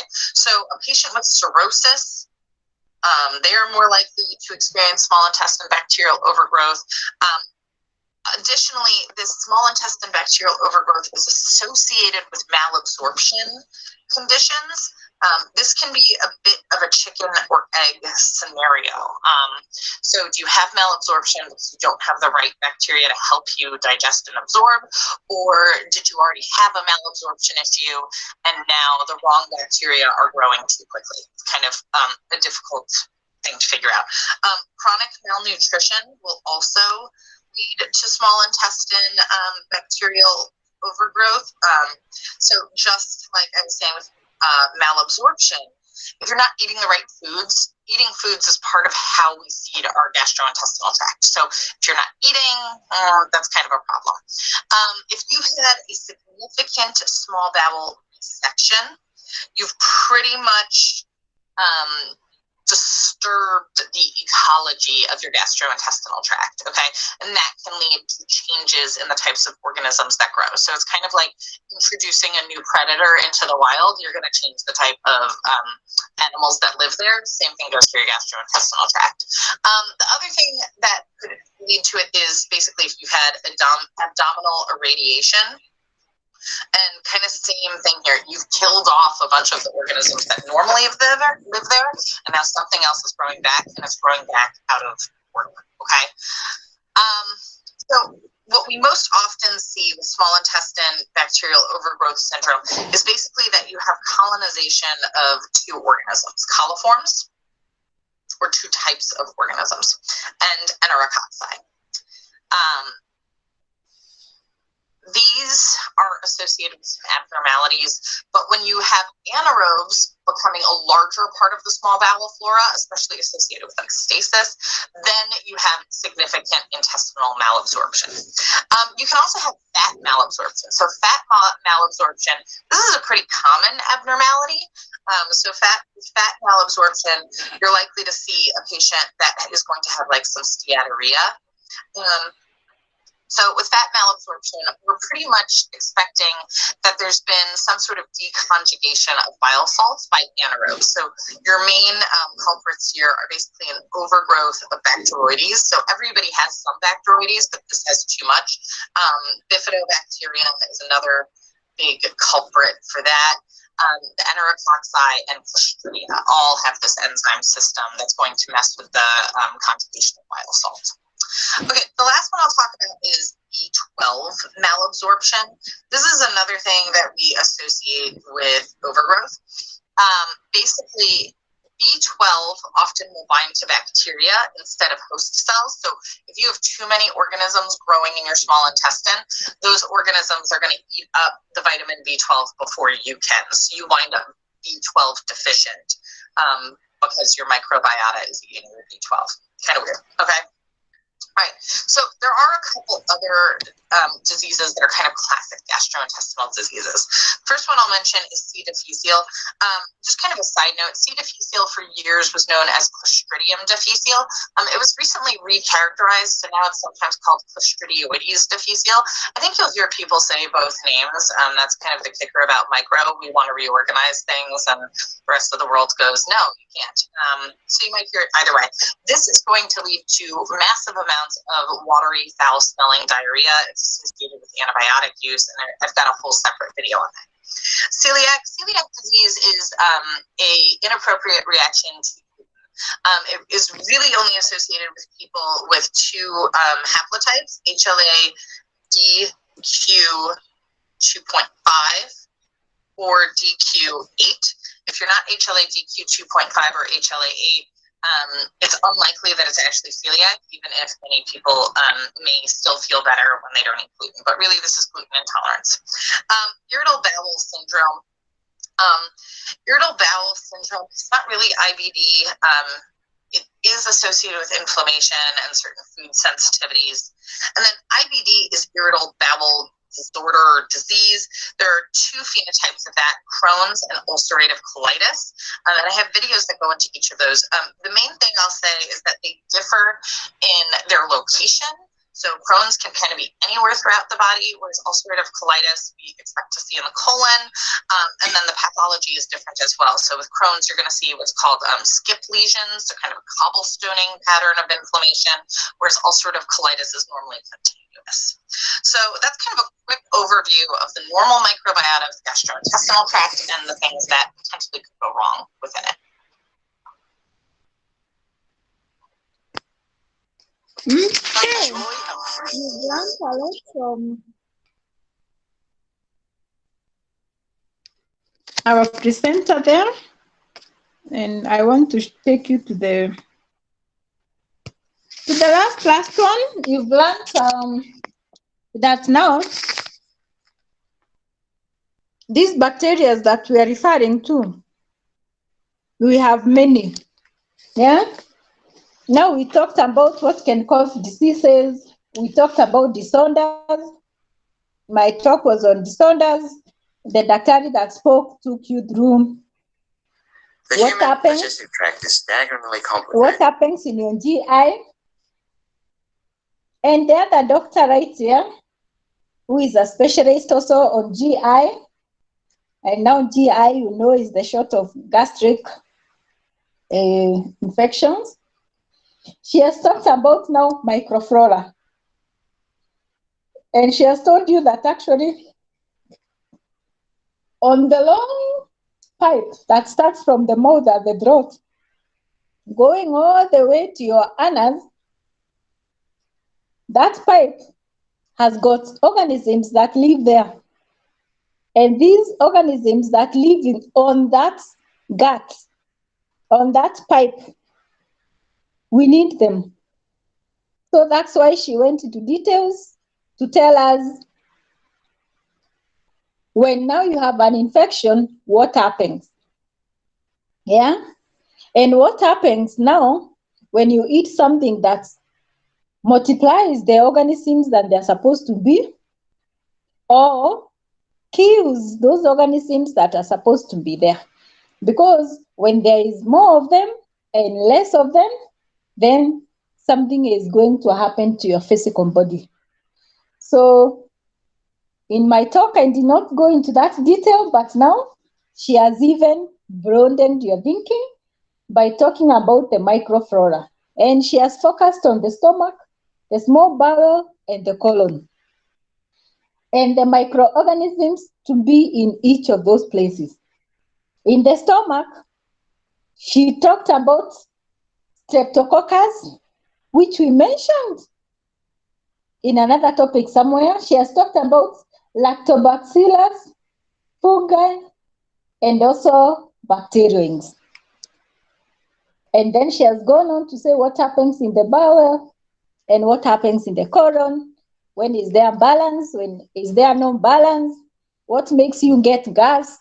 What happens when you're diarrheaing? What happens when you're vomiting? On those floras, on those 3 microfloras, the stomach, the small bowel, and the colon. And I know you have watched and you've learned. And now I want you to watch this last one. And this last video is actually talking about a syndrome. What is irritable bowel syndrome? Am I presenting? I'm still presenting, right? Yes. Okay. So watch this one and learn. You can see, you said it's a pipe that starts from the gut going on down.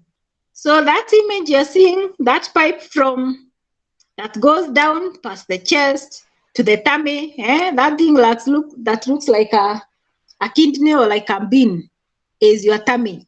When you eat food, first it goes here. Then from that tummy, food goes down through that,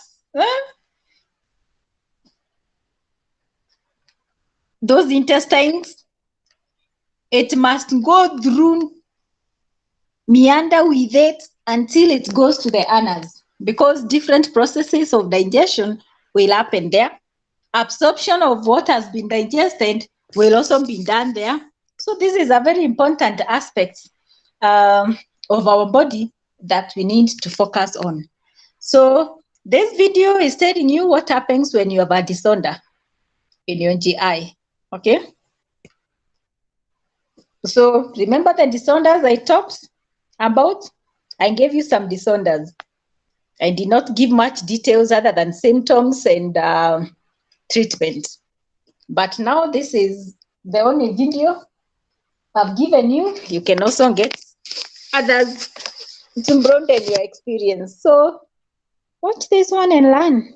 And after this video, our lesson will be over. It is part brain, part immune system, and part muscle, all linked up into a long tube that forms our most intimate connection with the outside world.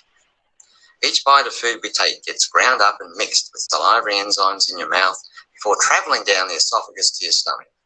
There, it gets further pulverized and mixed into tiny particles, each about the size of a period at the end of a sentence. This mixture of ground up food and enzymes moves to the duodenum and the small bowel, where fat, protein and sugar are broken down and absorbed by the body. The remaining bulk of partially digested food travels to the large bowel or colon, where water is extracted. What is left is waste that is eliminated from the body as a bowel movement. The stomach and small intestine expand to accommodate the added volume of food just put into them, while the colon expands as stool accumulates before exiting the body. Signals travel up the spine to your brain about the status of your digestion at any given moment. Messages like hunger, fullness, and the amount of food inside the bowels. The cells that send these signals along are so much a part of the nervous system that doctors do not really think of the gut and brain as separate organs. Instead, we speak of the brain-gut axis. In the brain, there is a mechanism referred to as the pain gate. This mechanism interprets the incoming signals to determine if the message is normal or is cause for alarm. People with IBS have digestive tracts that are more sensitive than normal, and messages are more prone to trigger the alarm. When the gut of someone with IBS fills with food, liquid, and gas, it sends a crush of signals that pass the pain gate unhampered, misinforming the brain about the volume of food in the gut. The brain floods the body with stress hormones and tells the smooth muscles of the gut to tighten up. Now, the already impaired accommodation of the digestive tract is made even worse. Loud signals go rocketing to the wide open pain gate. A terrible feedback loop of discomfort starts reinforcing itself, and an IBS flare is born. All right. That brings us to the end of our presentation. And now our class is over. Any questions, comments, clarifications?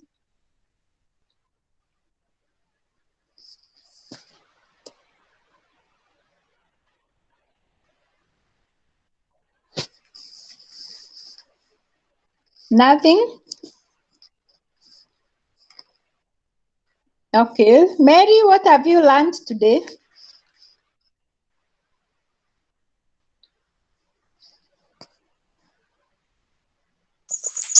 Yes, doctor. I've learned a lot.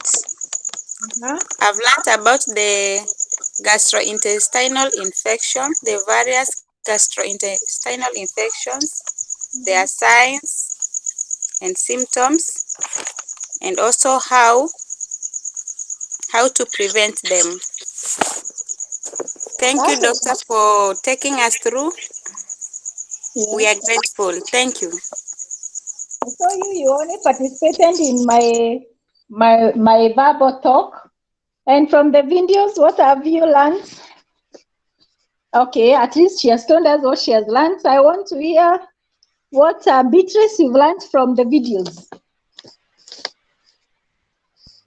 Doctor, Yes.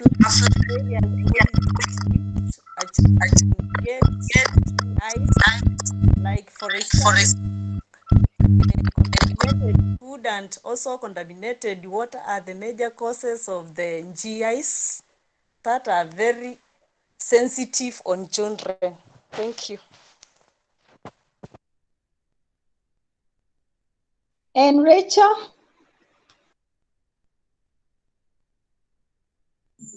I learned from you now about the 10 causes of diarrhea.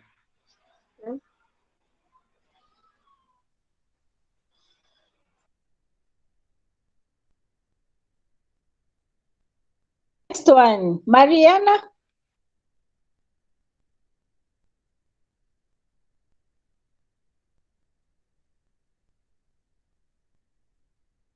Mariana, what have you learned? It's been now 3 hours.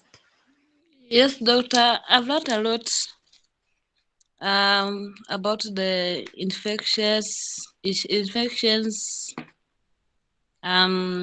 how to mix the detergents, and also I've learned about the diarrhea and the preventions, signs. I've learned a lot, doctor.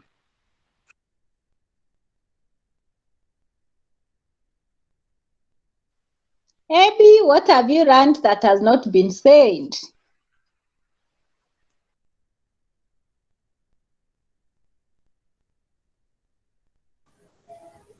Okay, Dr. What I've learned is what my friends have said. Also, how to prepare solutions in case of diarrhea, where he said you're supposed to measure a pinch of salt and a handful of sugar. And others my friends have said. Thank you. Supplement the ORS. Huyo mwingine ako hapa ni nani? Mariana ameongea? Okay, Lois, what have you learned? You can unmute now and talk.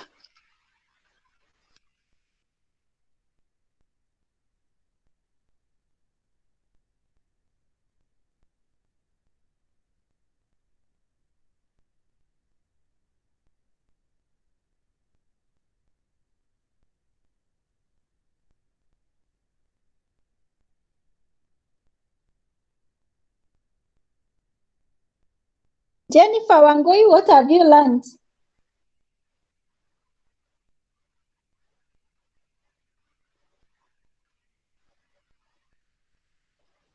Okay, Jennifer is not there. Eunice, class rep, what have you learned today?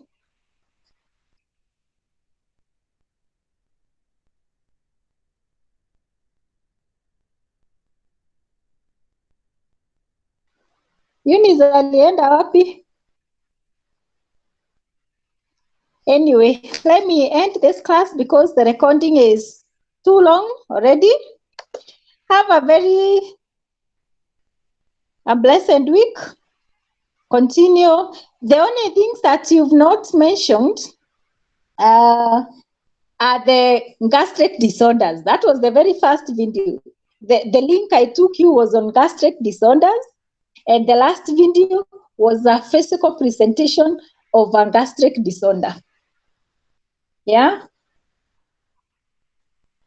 And the communication that goes from the mind to the brain when your body is behaving the way it's behaving.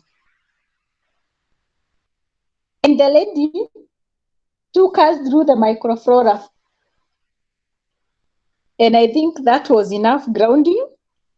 I'll stop the recording there. And I'll end this class. I can't speak where I am. Oh, she mentioned she's in a barrier. It's okay. All right, so I'll stop this recording and I will